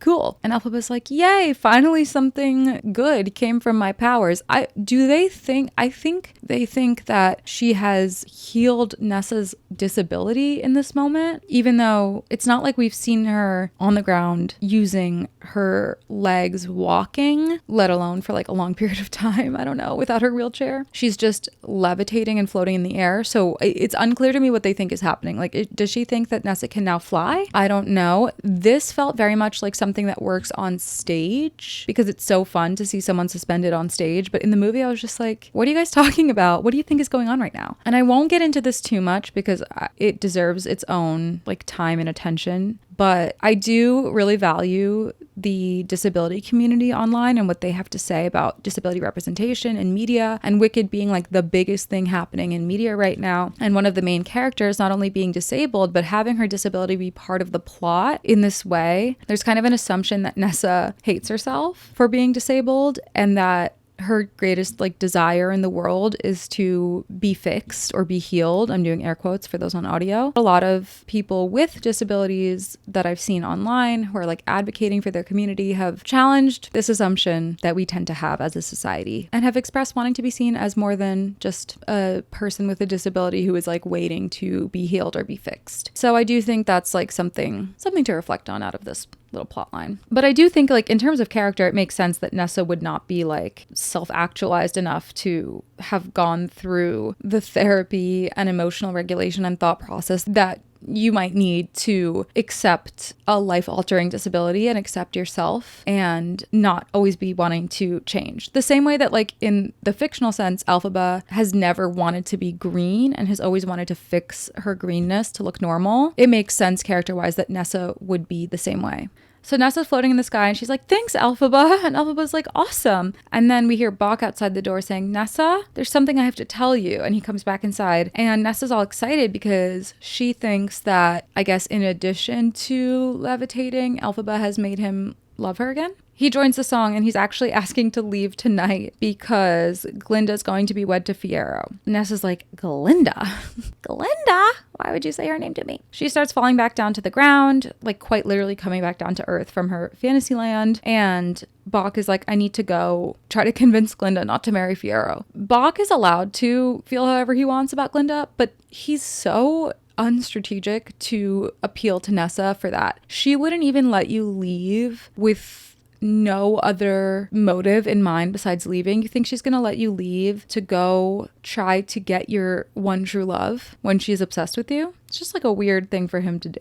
Not very smart. Elphaba is like, you have to let him go. She is like shocked at Nessa being this tyrant. Nessa's like, nope, you're gonna love me. There must be a spell that will make you love me. And she starts like trying to read a random spell. Again, with the reading of the random spells, girls, come on. But she's like pronouncing the words all wrong. Therefore, something starts happening to Bok. He's like clutching his chest and like falls to the ground, kind of like it looks like he's having a heart attack. And there's these really awful, like almost like door creaking sounds, which I guess are his heart shrinking. Elphaba's saying like his physical heart in his chest is shrinking because the spell was supposed to be for Nessa to steal his heart. Again, with the like ambiguity about, do you just say something in the Queen's English to the Grimoire and it gives you back a spell? It's like a genie who fulfills wishes wrong. But Elphaba is like, Nessa, get out of here. I'm going to try to fix this. Nessa goes out to continue singing in the hallway. Then we get these like quick jump cuts back inside the room of Elphaba trying to save Bok. And it's kind of scary. Like she's frantically reading. He's like writhing and twitching in pain. And like a tin hand like explodes into the frame. I really like this sequence. I think this might have been the best sequence in the movie because it lent into the more like horror aspect of Oz, which I do think, similar to Alice in Wonderland, like there's something very, very scary about these like alternate fantasy universes and the strangeness of it all. And I really like leading into that like strange, creepy, scary aspect of like fairy tales and folklore and stuff. Reading the transformation of Bok into the Tin Man as a horror sequence kind of was the correct take. This was good. Anyway, as Nessa is like singing in the hallway, guess what she does? She looks at herself in a mirror. Oh my God, everyone has mirrors. And she declares herself to be the Wicked Witch of the East. She finally realizes how wicked she truly has become. So perfect. Now we've got our Wicked Witch of the West, Wicked Witch of the East. We have Glinda the Good. All of our characters are coming together for the Wizard of Oz. Elphaba comes out very calmly, like a surgeon out of a emergency operation. He's sleeping now. And Nessa says, what about his heart? It's okay. He doesn't need one. Very spooky. And then Elphaba is like, I gotta go. I need to be at that wedding, the Glinda Fiyero wedding. All the most influential people in Oz, all the powerful people are gonna be there. I need to be there to make political chess moves. And Nessa is like, please, Elphaba, we all know why you're really going. I think both can be true. And in kind of like a final condemnation of Nessa, even Elphaba finally gives up on her. And she says, I have done everything for you. I've tried everything to give you what you want, but nothing has ever been enough. And then Nessa is like calling to her, like, please don't leave me. And Elphaba says, goodbye, Nessa. I'm off to see the wizard. And she flies off through a hole in the ceiling. I like this. I like Nessa as a character representing unending greed and wallowing in self-pity. Nessa wallows in self-pity. She feels entitled to not just love, because I do think everyone is entitled to romantic love if they want it, but she specifically feels entitled to a specific person loving her, which you are never entitled to. So she just has these like misguided ideas of what the world owes her and how she's been wronged. And I do like that as like a character exploration. Bok wakes up from his sleep, and the way that he bursts out through the double doors of Nessa's office, very scary. He is completely now the Tin Man with like an axe in his hand. Very like horror movie. And he catches his own reflection now in that same mirror where Nessa saw the Wicked Witch of the East for the first time. He's like horrified. Imagine, guys, imagine. I was going to say you're a human, but I guess he's a munchkin, which is like not a human. Okay, that's a red-headed humanoid creature of some kind. He tries to leave an uncomfortable situation. His boss / forced lover takes away the rights of all of his people in order to strong-arm him into staying, casts a misguided spell to try to coerce him into loving her explicitly to his face. And then he wakes up as a creature made of metal. That's terrifying. I mean, it's terrifying. And so he's freaking out and he screams at her, "What have you done to me, you witch?" And he almost like runs towards her like he's going to swing the axe at her. But he's not. He's just like freaking out. Nessa immediately is like, "It's not me. It wasn't me. It was her. It was Elphaba." The Tin Man now, Bach, runs out. Honestly, so scary. We now have this like activated, angry Tin Man. It's 7:49. The Abu Dhabi Grand Prix starts at 8. And I love this podcast so much. It means so much to me. I'm going to finish recording before I turn on the fucking Grand Prix, which also means I need to turn on Do Not Disturb and text my brother-in-law to tell him no spoilers. I'm still recording pod. Madame Morrible announces to the people of Oz that tonight is Glinda and Fiyero's wedding with the blessing of the wizard himself. Our wizard, what's his freaking name? Jeff Goldblum. I really like Jeff Goldblum as the wizard. I think he's great, but he's looking in his own reflection. Oh my goodness, could you believe he's looking in his reflection? I wonder what it means he's looking in a mirror. I wonder what the mirror could mean. Only part of his face is in the mirror. He is fractured. His identity is fragmented. I don't know. I don't care. Glinda's getting ready alone. She's in her wedding dress, which was just like fine. I didn't like go gaga over it, but I also don't like Glinda and I probably wouldn't like her wedding dress. So I don't really care. It's just that her wedding dress is like the most boring of any of her outfits. And maybe that's intentional. Maybe that's to say that like as much as she has built this up to be the most important thing in her life, it's actually so inauthentic and forced that it's not as romantic as she dreamed. Okay? I'm being really generous. The like Oz version of like something borrowed, something blue, something old, and something new, which just in case you're not familiar with that expression, I don't know if that's like a universal thing. That's like a superstitious thing that brides for good luck should have one of each of those things on their wedding. I don't know if people really do this. I don't think any of the like modern recent brides who I've been close to have done this, but I like it as an expression. I think it's a cute like thing. It's in movies a lot. Anyway, but the Oz version of that is something borrowed, something new, something bartered, and something askew. It's cute. Glinda says, "I need something askew." Just then, the glass of her window shatters and Glinda goes out to see what's going on. And she says, "Elphaba Throp, I know you're out there. Just come in before the monkeys spot you."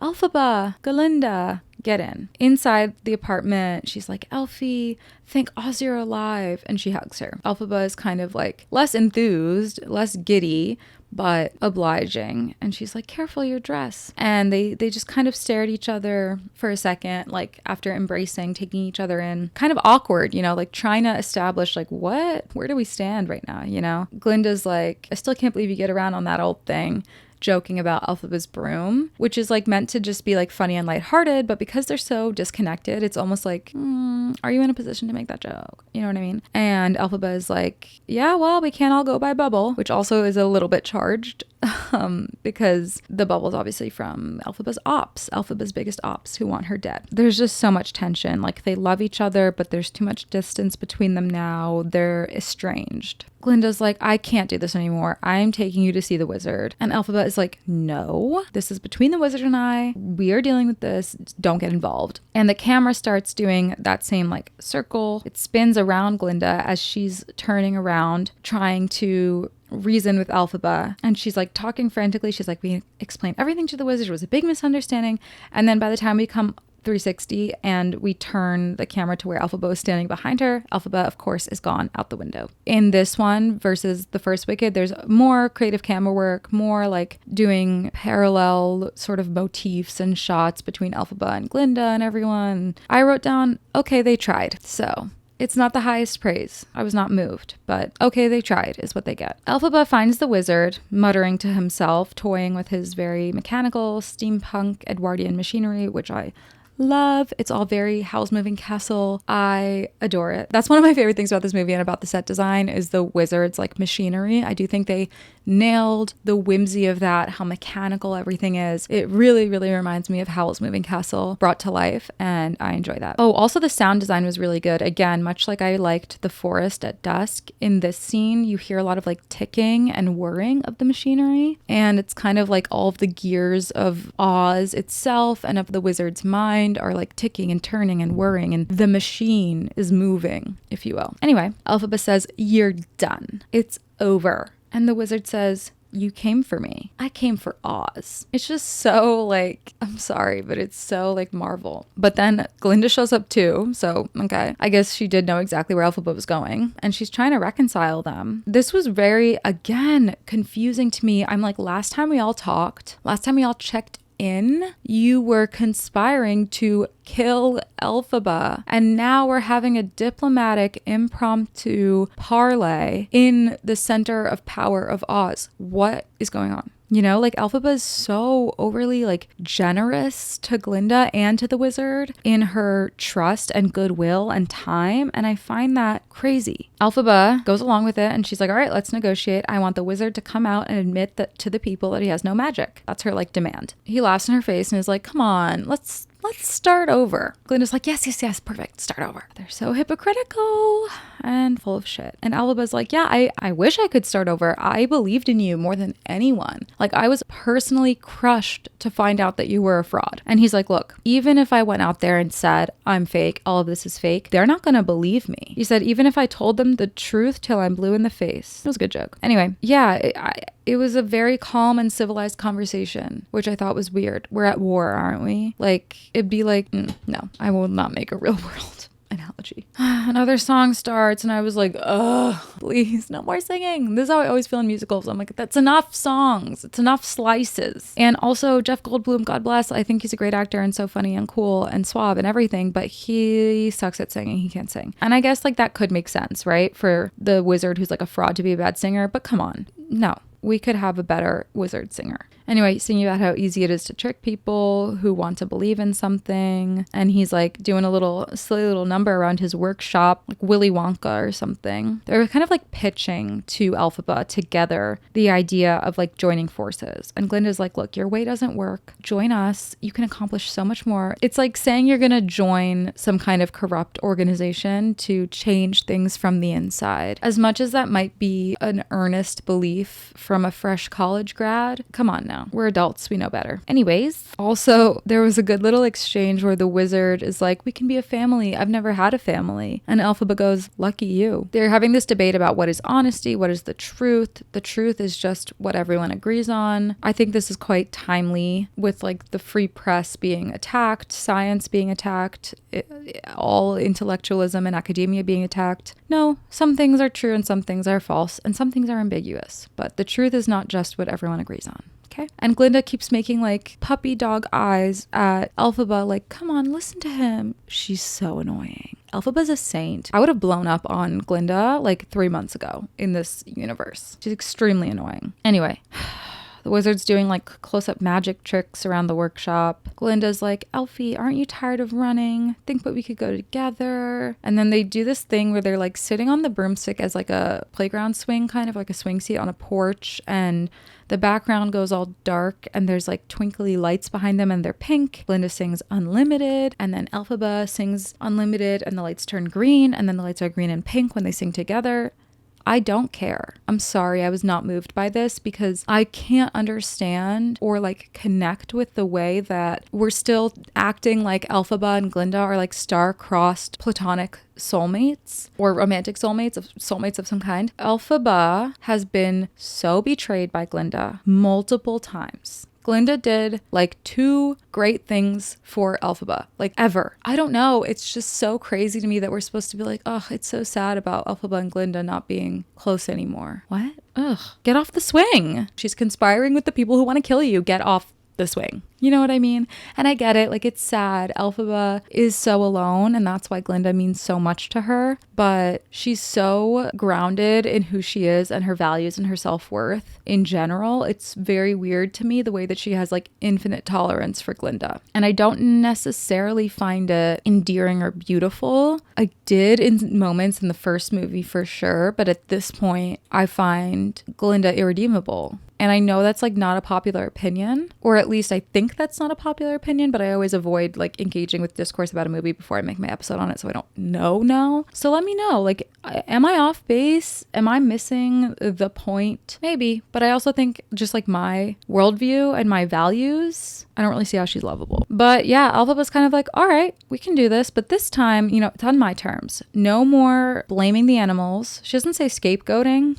but it is scapegoating, which I think is funny. Everyone who left Oz can return with nothing to fear, set the monkeys free. And the wizard says, sure, with you by my side, I don't need the animals to blame. What? I feel like Elphaba kind of let that slide too quickly. What does he mean by that? But he's like stressing and like seems kind of shifty, but he's like, okay, fine. And Glinda says, I did it. I mean, we did it. I'll see you too in a clock's tick. Elfie, I'm so happy. I'm getting married. Ah! And runs away. The wizard gives Elphaba the key to let the monkeys out. And he seems kind of nervous, but Elphaba does it. She walks under this like big sort of like tower. Like she looks up through the ceiling and there's this cylindrical tunnel up through the ceiling full of cages. Kind of like a mini panopticon, if you will, without a central monitoring tower, but whatever. And they're all looking down at her and you're kind of wondering, like, are they going to attack her when she lets them go, or what's going to happen? One monkey in particular comes down first and lands in front of her, and she recognizes him. It's the first one who she accidentally changed with that spell. And she says, you know, nothing can change what's been done. And then she corrects herself and says, what I've done. So out of everyone in this movie, Elphaba is the only one who takes accountability for her actions fully. Even Fiyero, I feel, doesn't fully take accountability for his complicity with Glinda and going along with their relationship and everything. But Elphaba, even when she was coerced into something that was completely not her fault, completely out of her control, because of the harm that it caused, because of the hurt that it did, she keeps that with her and she owns up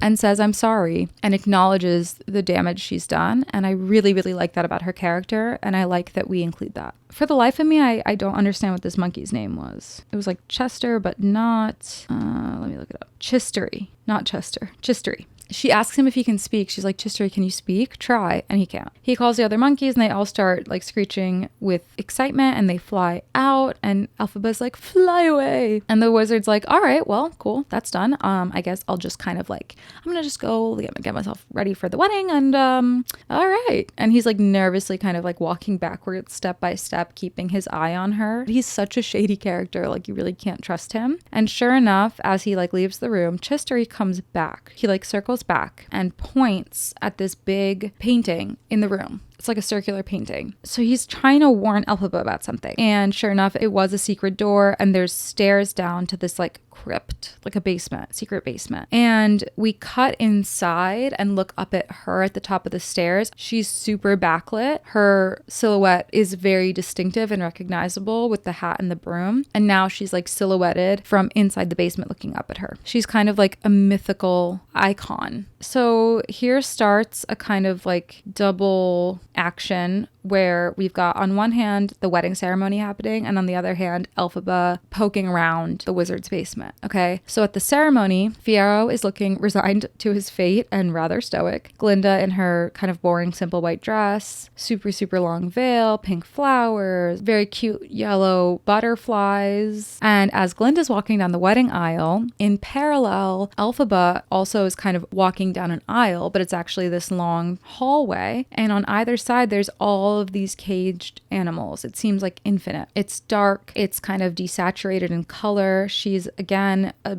dark silhouette, while at the wedding ceremony, Glinda is all bathed in color and golden light and everything is beautiful and blah, blah, blah, blah. Elphaba's silhouette is just so good. I just loved it. The way that Cynthia Erivo uses her physicality and the way that she moves in the costume and everything as Elphaba is so powerful. She really embodies the character. She's like, and I'm talking about Elphaba embodies the character of the Wicked Witch almost. She's like, all right, you guys want me to be a Wicked Witch? I'll be the Wicked Witch. If it makes me wicked to care about everything, to have values that I stick to, if it makes me wicked to foil your plans because I want to liberate everyone, then I guess I'm wicked. The contrast in how embodied she is in herself and who she is in her purpose as she's going through these like horrible dark experiences is beautiful compared to Glinda and the way that she's like just disappearing into this predetermined life for herself that is actually the one that's so empty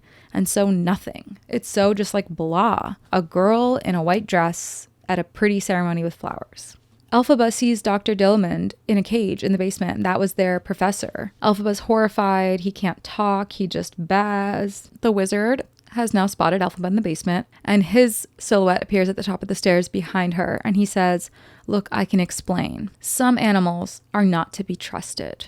And the irony of him saying that when, of course, like he's the animal not to be trusted, which Elphaba picks up on, and she says, "I see that now." She's given him like 5 chances to be honest and strike an honest deal with herself, and he has failed every time. He says, "Elphaba, I'm not a bad man." And she's like, yeah, you are. You're a very bad man. I actually loved this exchange. I feel like I've talked about this so much recently with movies I've watched where someone who does something bad so often wants to be absolved and like is so fixated on what it says about themselves. And I'm not a bad person. I'm a good person. You know, my mother raised me right. And this isn't like me. It's out of character. And it's like, we do not care. First of all, we do not care about you as a person. It's about your actions. No one can judge your soul. Nobody knows your soul but you. We are judging you based on your objective behaviors. Your behaviors, your actions are bad. And if that's not what makes you a bad person, then being a bad person doesn't exist. Do you know what I mean? So I loved Elphaba in her clarity, in her conviction. And it's not like she's hard-headed. Like, it's not like she's making assumptions about people. She gave him so many chances. And now she can finally say, based on all of the evidence, the literal evidence in front of her face, she can finally say, "You're a bad man. You're bad." And she's right. And she has every right to say it. She releases all the cages at once because she's that powerful. And she looks at the wizard and she says, "Run." I'm obsessed. Run. Obsessed. Up at the ceremony, Madame Morrible is about to ask the like I do questions, like do you blah blah blah blah blah, take your husband blah blah blah. But just as she's getting there, they hear the commotion from Elphaba and the wizard and all the animals, and then the animals break into the wedding hall in like a stampede. It's a disaster. Everything is getting broken. Fiyero quickly gets Glinda to safety and is like, "Stay here." And then he runs out to go find Elphaba. And she's like calling after him, but she doesn't do anything, as always. Madame Morrible always on her bullshit, never missing a beat. And she's trying to be like, "This is what we've been saying. Animals are so bad and wicked." And then she gets like shoved accidentally face first into this like 5-tier cake. I love that physical comedy from Michelle. Elphaba is pinning the wizard by the throat with her broom. And this was so good and intense. She's like really like pressing against him, and she says, "How does it feel to have your voice taken away?" Elphaba the redeemer. Fiyero and the guard come in and he says, "Silence, witch." And he sends the men away. Okay. It's the wizard pinned against the wall by Elphaba and Fiyero. And Elphaba's looking at Fiyero like, I don't know what he's gonna do. And the wizard's looking at Fiyero like, "Thank God you're here. Get her off of me."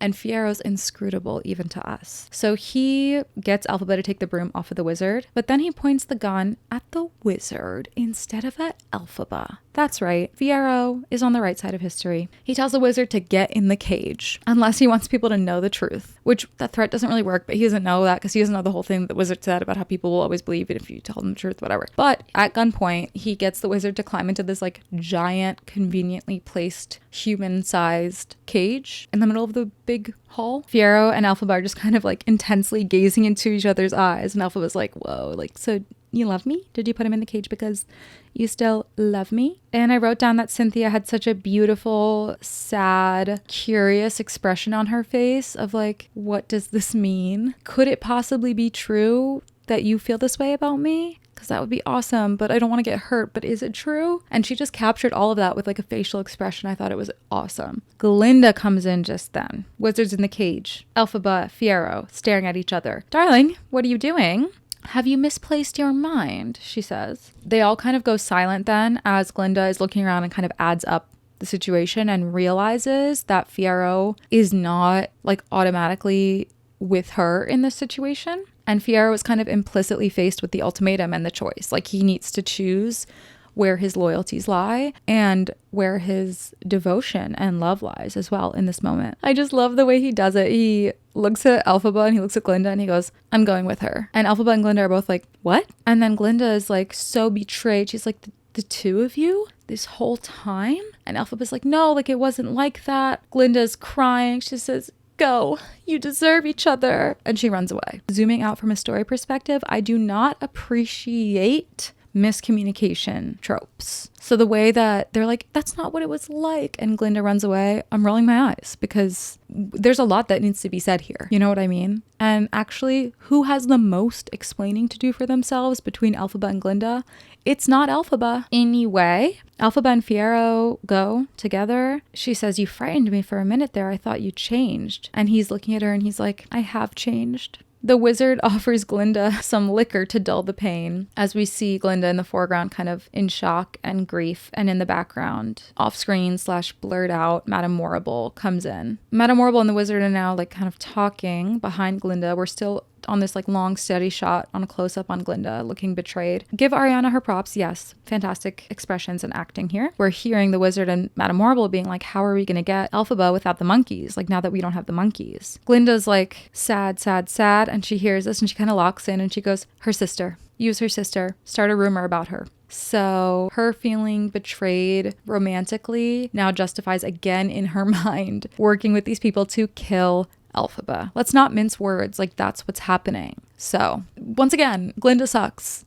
What is the Olivia Rodrigo song? The Grudge? We both drew blood, but those cuts were never equal. Bars. Anyway, Madame Morrible was like, a rumor, that's not gonna work, she's too smart. Perhaps a change in the weather, because a rumor won't do. Start a song. Glinda's walking through the destroyed ballroom of her wedding. There is some good, beautiful light and contrast here. Again, an improvement. And the song is I'm Not That Girl, about how Fiyero does unconditionally love someone and it's not her, it's actually Elphaba. In this scene, I did feel for her. The acting was great. The song is boring to me again, just because it's really not my style, but lyrically I liked it for the story, and the way that Ariana Grande like collapses in sobs was very believable, and it did make me sad for her. I can't see a girl sobbing, crying with her heart broken and not feel bad. Cut to Fiyero and Elphaba coming upon her like forest house lair thing. And now we've got some like hopeful romantic music playing, and he's kind of taking it all in wonder. We have the crickets and the birds and the beautiful nature sounds. It's getting kind of steamy. Like Elphaba's at her mirror, of course, and Fiyero kind of like comes up behind her over her shoulder and like goes to touch her, and she steps out of his grasp, and it's kind of this weird little tension. Song starts, Elphaba saying, kiss me fiercely, hold me too tight, I need help believing you're here with me tonight. Elphaba can't believe she has him,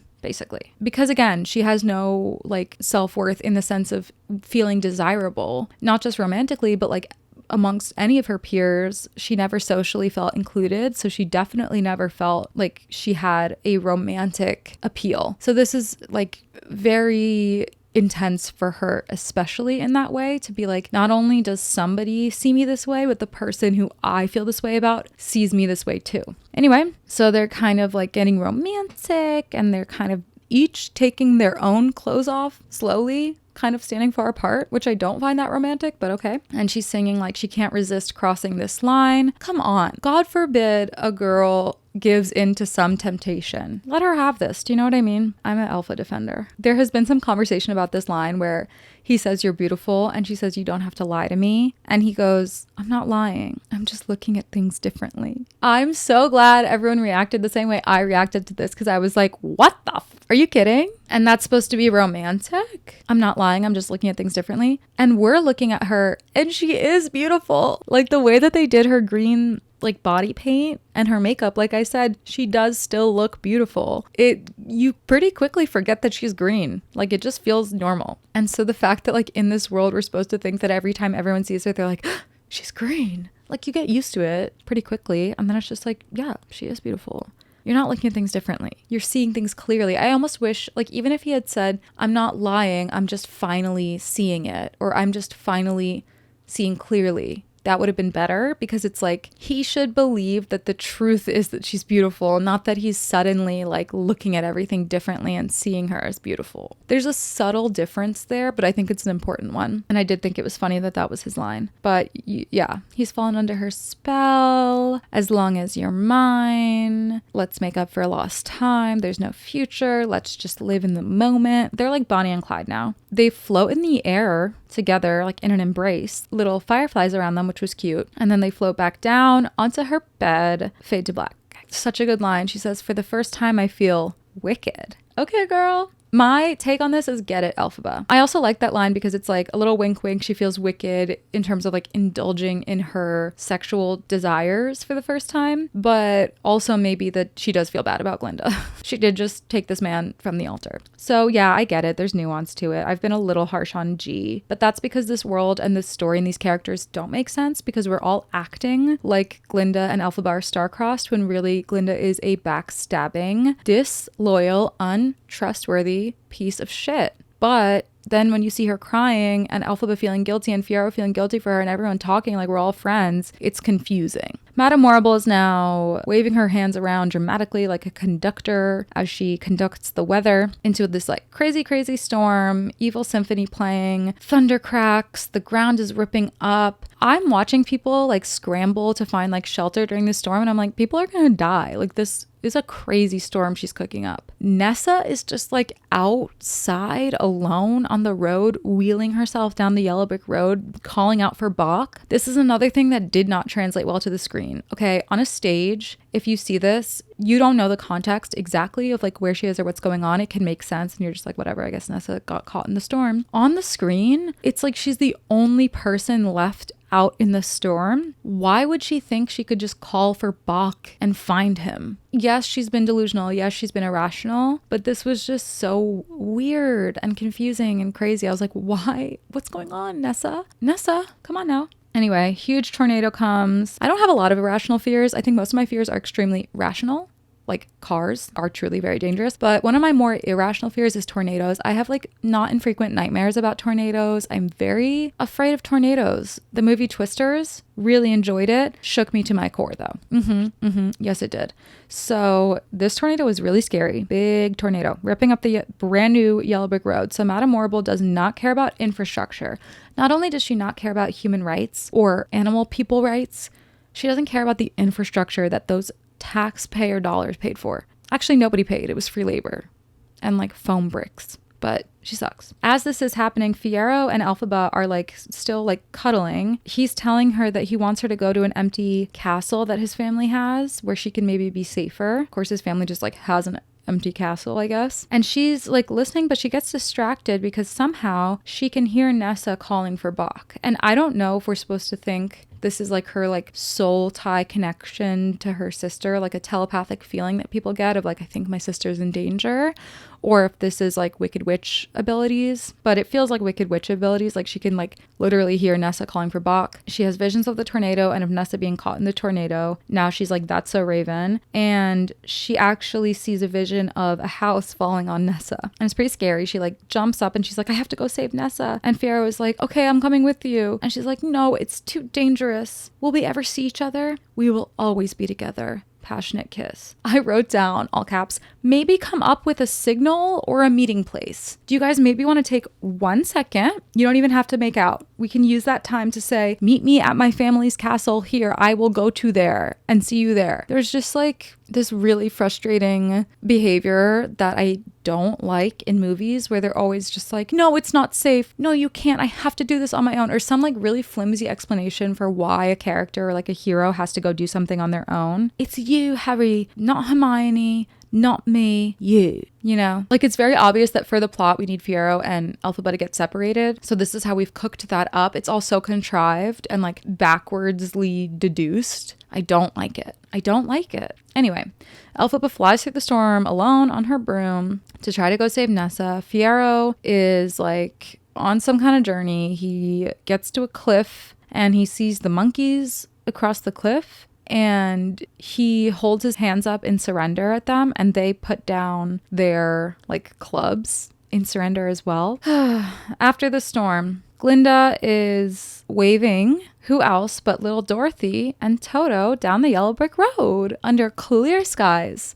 She's like, bye, good luck. And this is, of course, where we're crossing over into like the plot of The Wizard of Oz and the original movie and book and everything. So as Dorothy hops off down the yellow brick road, Glinda turns and sees this house that has clearly kind of plopped down in place from the storm. And we don't have the like comical legs sticking out from under the house the way that you like picture the cartoon of the Wicked Witch with the house on her, because obviously that would be like so extremely gory and body horror and weird. But we know from the context of the story, and we just know from knowing like culturally the story of the Wizard of Oz and the Wicked Witch, that Nessa is buried under that house. She got crushed under that house during the storm. Glinda was just smiling and waving Dorothy off, and then she like kneels down by the house to pay her respects to Nessa right after. Okay, what a touching display of grief. Yeah, well, who shows up but Elphaba? Glinda's like, oh, shiz. That's what I was talking about like the Aussian language that's very like Nickelodeon. I don't really think it's funny. Anyway, it's icy between them now. Now it's war, finally, because Elphaba doesn't care enough about herself. But when Glinda kind of was aligned with the killer of Nessa, now Elphaba's like, it's over. Elphaba says to Nessa, forgive me. And Glinda, the presumptuous, scheming, conniving Glinda, says, oh, Elphaba, don't blame yourself. Accidents happen. And Elphaba's like, what are you talking about? What are you saying to me right now? You call that an accident? That is not an accident. And how dare you send that mulish farm girl off to see the wizard? He can't do anything. I'm sorry, but it is very funny to call Dorothy a mulish farm girl. And Glinda's like, but she's lost. Okay, if Glinda has no haters, I'm dead. Also, Elphaba's pissed because Glinda gave Dorothy Nessa's shoes. She's like, why did you give her my dead sister's shoes? Which of course is like a little confusing because we don't have that image of like the house on the legs. So like, how did she get the shoes? But whatever. Glinda is like getting her knickers in a twist, being like, okay, you want to talk? Let's talk about like stealing people's husbands. And Elphaba's like, I know you find it hard to believe that someone like him chose someone like me, but he did. And he never belonged to you. He doesn't love you. He loves me. And Glinda slaps her across the face. I was kind of like, yeah, okay, that was pretty harsh. And then Elphaba slaps Glinda back. They go to fight, and it turns into kind of like a goofy moment of them like wrestling and like fighting, like almost like play fighting. And we see their shadows on the yellow brick road as they do this. That didn't land for me. That was like a weird random cut. But again, they tried with the cinematography and stuff. Elphaba's playing with her. She's toying with her. She's like flying back and forth over Glinda's head as Glinda's like, come here. Ariana is a great comic actress. I think she's at her best as a comic actress. She's very funny. It was good. It's funny, but it quickly turns really sad because the guards arrive, the Gale Force arrives to arrest Elphaba. It was all a setup. It was yet another betrayal, even though it felt playful a moment ago. I am a Glinda hater forever. The fact that people like Glinda is beyond me. It scares me. It worries me. It's the same way that people watched The Substance and then they were talking about how beautiful Margaret Qualley was. No one was talking about Demi Moore. Anyway, the guards are going to arrest Elphaba, but Fiyero saves her by pointing his cute leafy little pistol. I love that little pistol that they made as a prop for him. It was very whimsical and weird. The props department, I think, was very good. And he sends his new monkey friends to protect her. He's now besties with the monkeys because he found them on his walk. Guys, I don't know.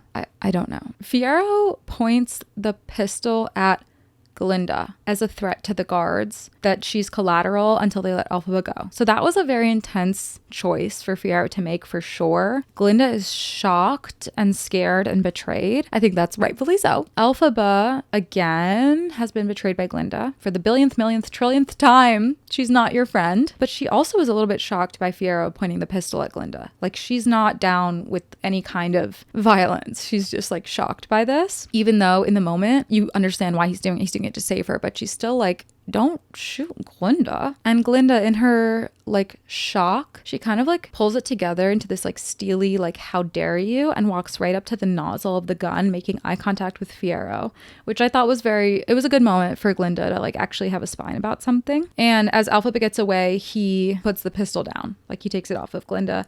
And as soon as he does, the guards pounce on him and take him away. And immediately Glinda's like, oh no, wait, don't hurt him. What did you think would happen What did you think would happen? Glinda, you're so dumb. What did you think was gonna happen? And she's like, he wasn't gonna hurt me. He just loves her. And that's okay. He's in love. She's like teary-eyed. Once again, the explanation for why Elphaba has to flee without Fiyero is quite unclear to me. It's quite flimsy. Yeah, it did piss me off again, of just like, why? Why though? Just hop on the broom. Just hop on the bus, Gus. Make a new plan, Stan, you know? And it did frustrate me. This is where the plot is just so blah. We're making things up to make things make sense for the prequel. It's really devaluing the story to me. And that's why this is the 3-star movie. Because there were so many moments where I was like, wait, but what? Wait, why? As a non-Wicked fan, but a fan of movies, I didn't like it, I didn't get it, and I didn't appreciate the plot. But they take him away. She screams for him, but it was a very pretty scream. Very melodic and lovely. Song starts. Elphaba's chanting with the Grimmery alive, and it's golden, and she's singing to keep Fiyero from pain and bones breaking and let him never die. She's like floating above the Grimmery, and the monkeys are all circling her, and the wind is all crazy, and it looks like she is in that empty castle that he mentioned. She's in some kind of like stone tower. She doesn't even know what she's reading. One thing about Elphaba, she's not going to learn a lesson. She's not going to learn a lesson. She's going to keep trusting the most backstabbing, spineless, fake friend over and over and over again. And she's going to keep casting spells she can't read, the consequences of which she cannot foresee. That's something that Elphaba wants to keep doing. She's like, I don't even know what this does, but she keeps chanting it. And we get these like jump cuts to them like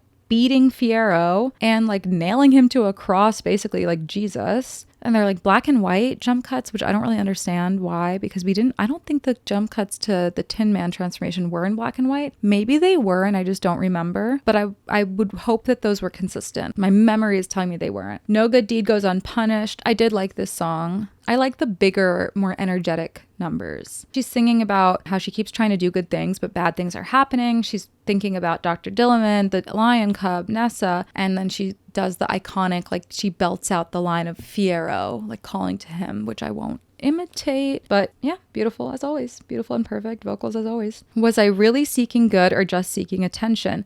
Elphaba is having the kind of like self-awareness and reflection that we actually need Miss Glinda to have. Because Elphaba does have good intentions. She does things rashly. She can be misguided, but she does have good intentions to her core. Glinda does not. But it is true that like oftentimes the people who are like agonizing, being like, am I a narcissist? Am I a terrible friend? Well, if you're agonizing over it and thinking about it, you're probably an all right friend. Or if you're not, then you can find out ways to be better. But the people who are actually terrible liars and useless friends like Glinda don't have that kind of self-reflection. So then also the problem with musical theater is the songs are used to explain like the rationale and the thinking of the character behind things. And in this case, the song is, every good thing I tried to do has turned out bad. Therefore, I will never attempt to do good again. That's her conclusion. Elphaba, my love, Elphaba, darling. Every good thing you've tried to do was you reading out a spell you didn't understand and crossing your fingers, honey. Don't you think maybe you could do good without that? And actually, you have done good without that. Remember when you freed all of those animals who were being enslaved? That was good. It was good that you did that. It doesn't make sense. But okay, she's never going to be good again. And there's a big finale for No Good Deed Goes Unpunished. She's atop the castle with the monkeys. This whole number, they've kind of been like fixing up the castle / like flurrying around her, just like doing stuff. So yeah, I mean, Cynthia is an incredible singer and vocalist, and I do always feel moved by her belting, but I just don't like the song, the lyrics, or the story.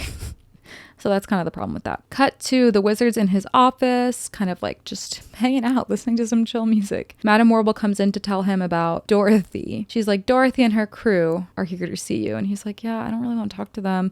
And Warble's like, okay, but we can use them. Cut to him saying, bring me the broomstick of the Wicked Witch of the West so I have proof that she's dead. One thing I really liked about how they're weaving in The Wizard of Oz is that we never see Dorothy's face. All of the kind of shots of Dorothy and her posse are like neck down or from the back or just their shoes. And I really, really like that choice. I want to give them credit for that because I have been saying a lot of critical things. I want to give credit for that. It was cool. It was a great way of like being like, yeah. Remember Wizard of Oz? That's also happening right now. This is where we intersect. Keep going. Like it would just give you the flashes of the Wizard of Oz where necessary at those like nodes of connection for the prequel to keep going. But we didn't like luxuriate in it or linger in it. And we also didn't have to like meet a new girl because I really didn't care about Dorothy. I was like, thank you for sparing me the Dorothy story because I don't care. So that was good. But why are we getting the broom of the Wicked Witch? How is that proof that she's dead? And you know that. You know damn well that's not proof that she's dead. I understand them being like, okay, well, Bach hates her because of the transformation to the Tin Man, so he'll go after her. And the Cowardly Lion hates her. They'll go after her. So perfect. Let's like kind of turn this into a little crew that she won't suspect or see coming, I guess. Like that's the idea, is it's like a spy operation. But bring me the broom. What are you talking about? You know, I guess it would have been too violent to do bring me her head. But then there remains that like massive gaping plot hole of how the wizard and Morrible would think that that was sufficient proof that she's dead. Song starts. Everyone's in town with pitchforks and torches talking about going to kill the witch. The Tin Man Bach is like a real firecracker. He's saying he vows to be heartless in killing the witch. He is pissed off, and it's okay that he's pissed off. I also saw people like being like, Bach sucks. Bach thinks that Elphaba stole his heart and turned him into a metal creature. Wake up, people. Wake up, sheeple. Bach's vocals were good. I wrote down he was so boring before. I like evil Bach. Let's not overanalyze what that says about me. It's just he really came into himself here. Glinda is looking on at all of this and terrified, but of course she's not doing anything.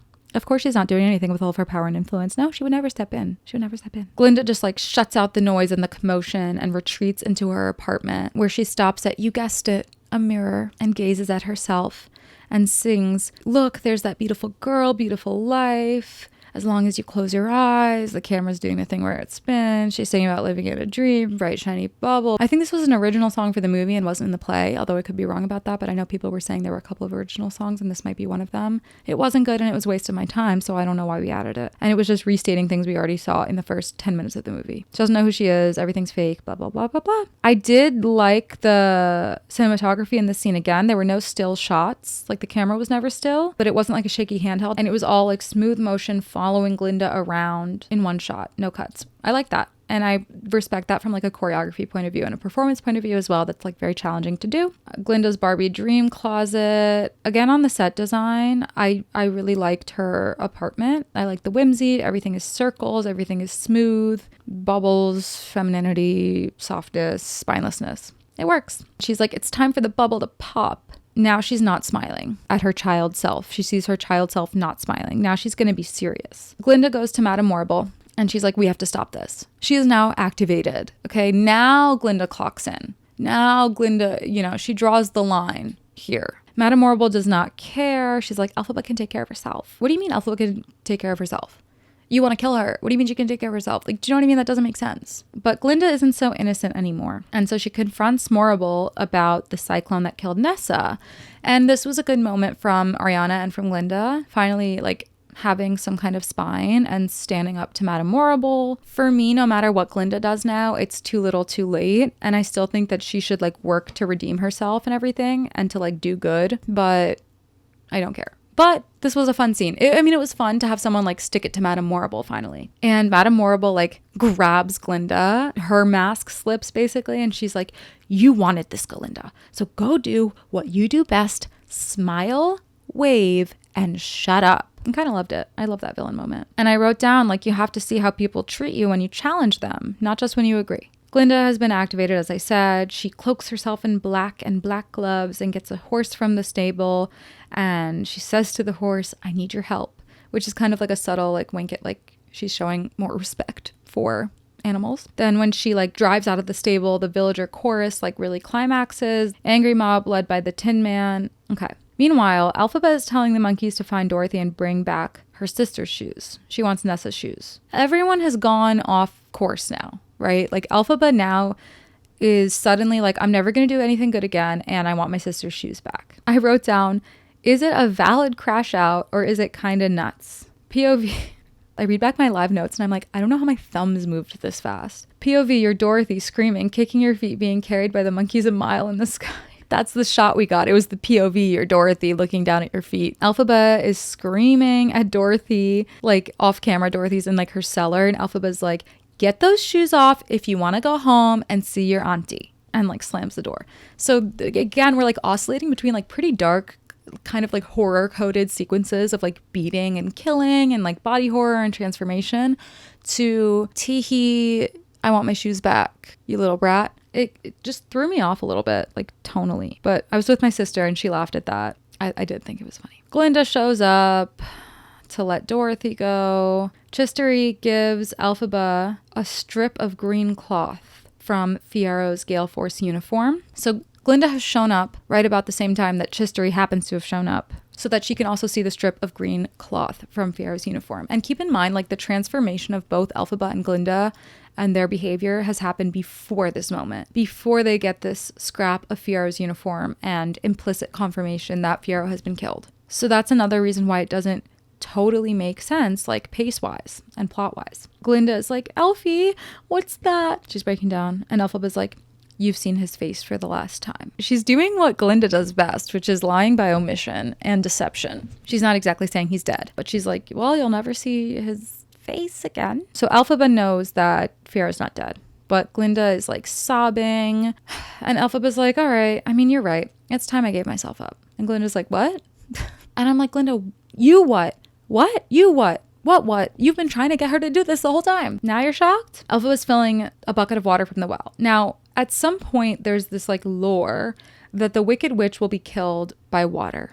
Now, we saw her flying her little green butt through the sky through this giant storm. It was raining. So we know that that's not true. She did not melt. My question is, how could Glinda possibly think it were true?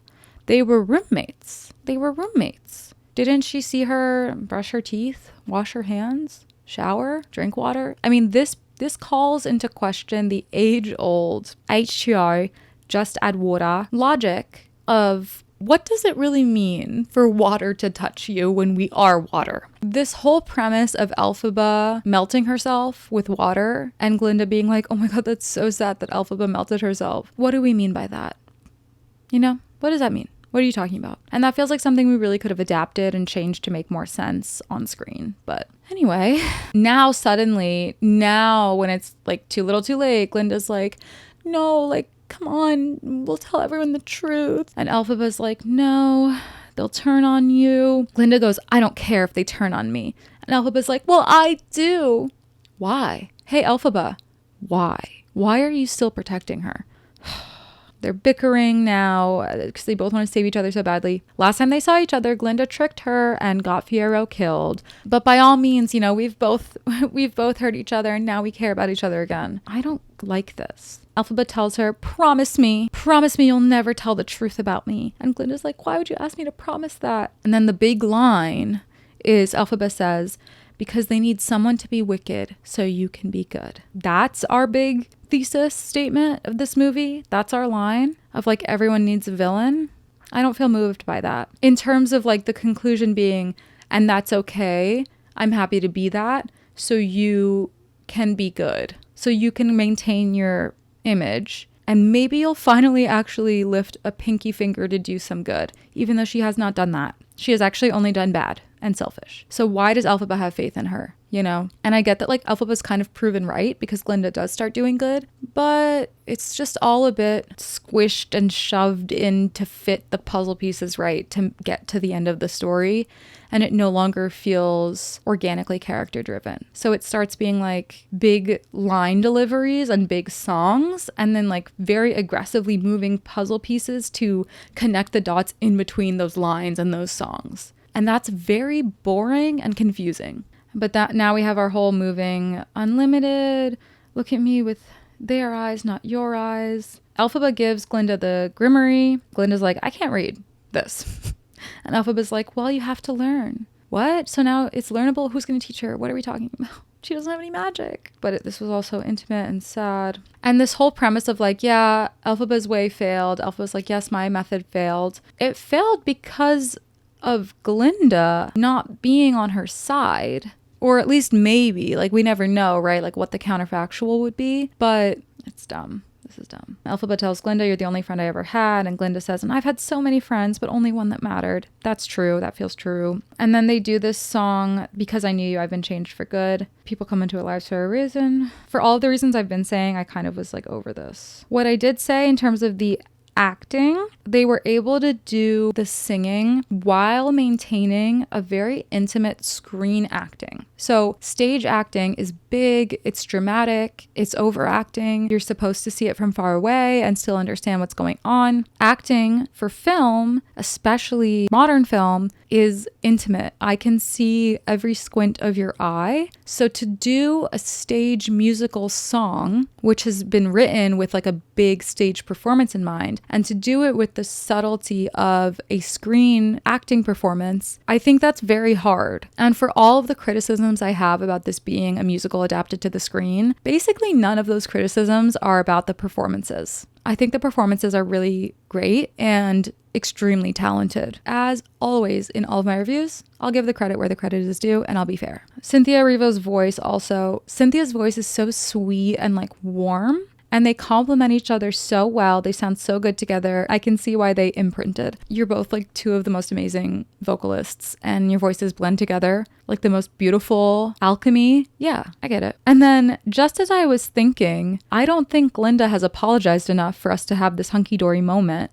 Guess who apologizes first? Yep. Elphaba apologizes to Glinda first. And Glinda's like, well, there's blame to share. And they're both like, it doesn't matter.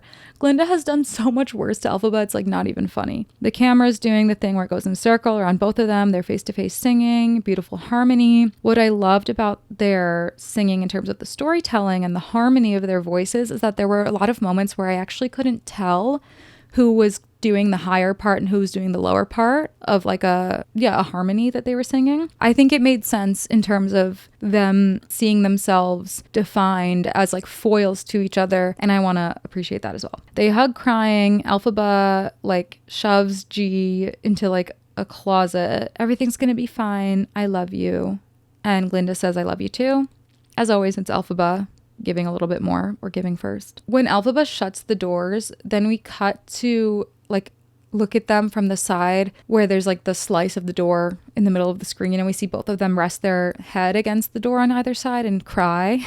And I was like, these women can cry. Their crying was moving and really sad. Even though all of the things I've said about how I feel about the characters and how Glinda pisses me off, I was still just like the human performance in front of me of these women crying. I was crying. And then Glinda's watching everything through like this little crack in the doors, and it's like all in shadow. It's confusing, but she sees like a commotion, like the shadows of Elphaba and Dorothy kind of squaring up. And then Dorothy throws the bucket of water. All of this is like from the shadows, but we see Dorothy throw the bucket of water on Elphaba, and Elphaba like screeches and melts. She does the Wicked Witch like, ah, no. You can see the steam like hissing off of her melting body. And I wrote down, wait, what the F? LOL, she was flying through the rain. Exactly like I said. Anyway, but it's like quite violent, and Glinda's like watching, crying, doing nothing as always. Dorothy gets the broomstick and leaves, and then Glinda comes out once the terrifying child is gone. Elphaba's hat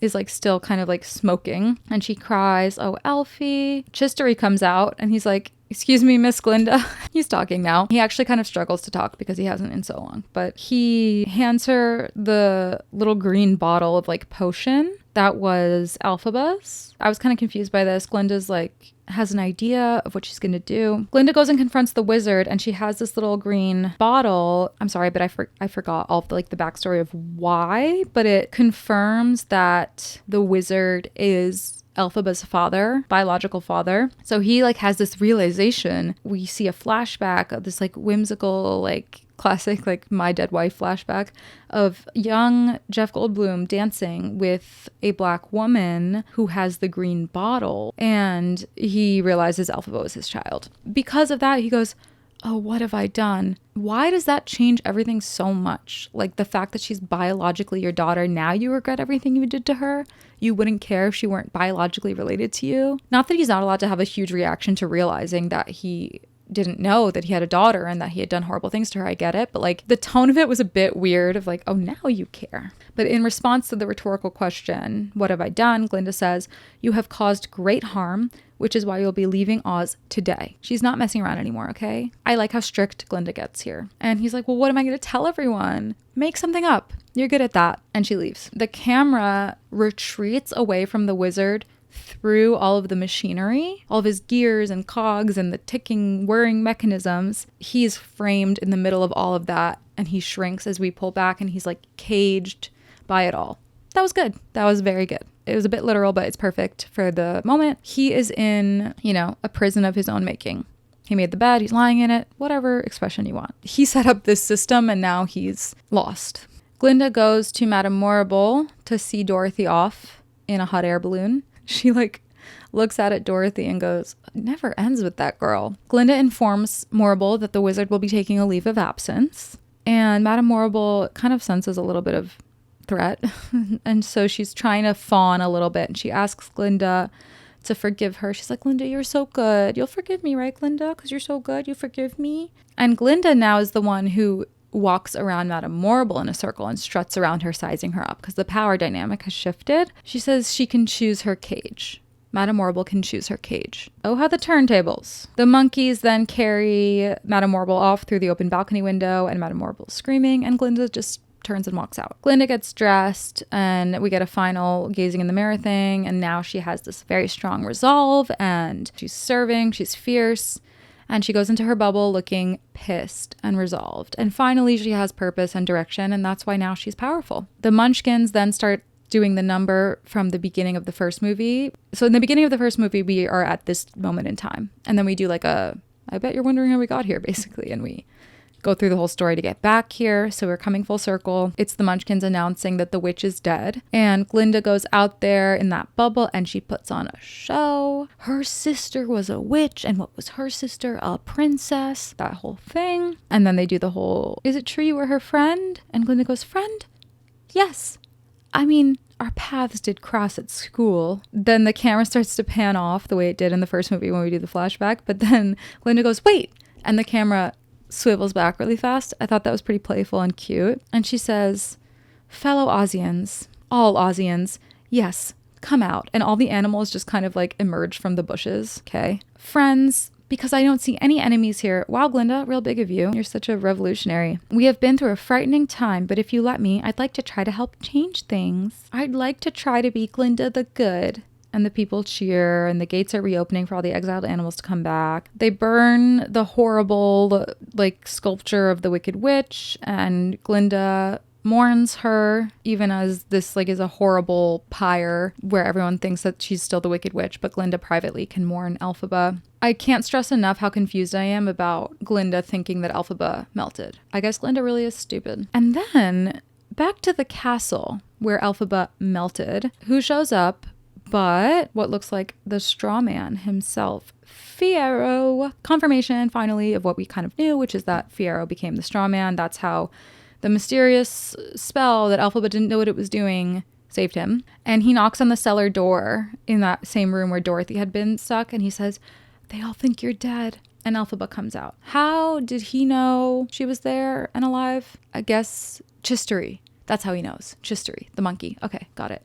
Anyway, I was so happy when Elphaba came out. Even though I knew she didn't die, I was still happy. Again, his face looks weird. I think they did some really cool makeup on him that I saw behind the scenes shots of. But on camera or in post or whatever they did, it looks very scary and weird. But he tells her, you saved my life. And then they have this fun little reversal where she says, you're beautiful. Don't lie. Not lying, just looking at things in a different way. This time I'm like, you are going to have to look at things in a different way to think that he's beautiful because his face is scary. But okay. They leave the hat on the ground in the foreground because she is done being the Wicked Witch. She has played that part to the end and she no longer needs to bear that persona and that mantle. We get some hopeful music. Yay. Glinda takes the grimoire and opens it up. And you can hear Elphaba saying, I wish Glinda would know that we're alive, but she can't know. No one ever can. So they're kind of trying to explicitly tie up some loose ends and questions for Wicked fans by saying that no, Glinda does not know that they're alive. We're getting some magical kind of symphony music as Elphaba and Fiyero are walking in this like landscape, and they crest over a hill, and it's like a sand dune, and we're looking out at the desert full of sand dunes. And of course Elphaba has like a little bit of like a gauzy chiffon veil, because pop culture is just loving the like Arabian desert Bedouin aesthetic because of Dune, whatever. Glinda's on her balcony with the grimoire, and it's all dark and stormy, but there is a rainbow in the distance, just like the one at her 10th birthday when she faked magic. Okay. And so she's singing towards the rainbow, which of course is actually where Elphaba and Fiyero are, but it's really Glinda and Elphaba kind of like singing goodbye to each other one more time. And it's the, because I knew you, no one mourns the wicked, because I knew you, I've been changed for good. They do a nice split screen that I actually liked. One of the benefits of being on screen versus on stage is like directing focus more easily. And as they sing, the grimoire opens up and like flips the pages, and the chorus gets louder, and Elphaba and Fiyero go off into the sunset together in the dunes. We get that flash of the vision again of Glinda and Elphaba at that like nice picnic with the sun shining behind them, and they look so angelic, both of them. Glinda with her head on Elphaba's shoulder. In this final shot, Glinda turns to Elphaba and whispers in her ear with her like hand over her mouth. And of course, it's like a recreation of the Wicked poster, Glinda whispering into Elphaba's ear. For some reason in my mind, the poster was Elphaba whispering into Glinda's ear, but that's not true. Anyway, I wrote down also that it really dragged at the end. Like this whole like tying up of the loose ends. I was like, please let me out of this theater. It has to be over. And you can't tell when the song is ending, because it does that thing that musicals do where it's like kind of a reprise of everything. And I just was bored. I'm sorry. And my last note in the theater was, why would Glinda think the water killed Elphaba? And I guess that's what I'll leave you with today. That's the final question. Why would Glinda think the water killed Elphaba? And if you have an answer for me, feel free to let me know. To be honest with you, I didn't want to overthink this one. I've come into it kind of just with my raw notes and my organic thoughts flowing. I'm always trying to find that balance between like doing sufficient preparation and research and also giving you my like honest, organic, flowing reaction and take. So open to feedback as always. If you listen to the end, thank you so much. Please like and subscribe on YouTube. Please leave me a review on Apple Podcasts and Spotify. Like, it's embarrassing that I'm asking so much. So please humor me. If you don't know what to write, you could just write, Christy is my favorite podcast. She's so beautiful. Do you know what I mean? Like, that's just an example of something that maybe you could write if you're not sure. That's Wicked for you guys. I'm honestly relieved to be done with this franchise for the foreseeable. No more remakes. No more reboots. I can't even talk about the Netflix merger situation right now. I have big feelings about it. I can't wait to take this makeup off, watch the Abu Dhabi Grand Prix. Abu Dhabi. I'm gonna go watch the Abu Dhabi Grand Prix. I guess we'll find out what my mood for the next 24 will be. Because I knew you. Chantal's gonna hate me for that. Also, let me know how this audio is, because I'm using a pop filter instead of a windscreen for the first time. So I am hoping and expecting this to be like the crispiest, cleanest audio yet. Let me know if it's not, or like give me notes, guys. But as always, please be gentle with me because I am sensitive. Okay, goodbye.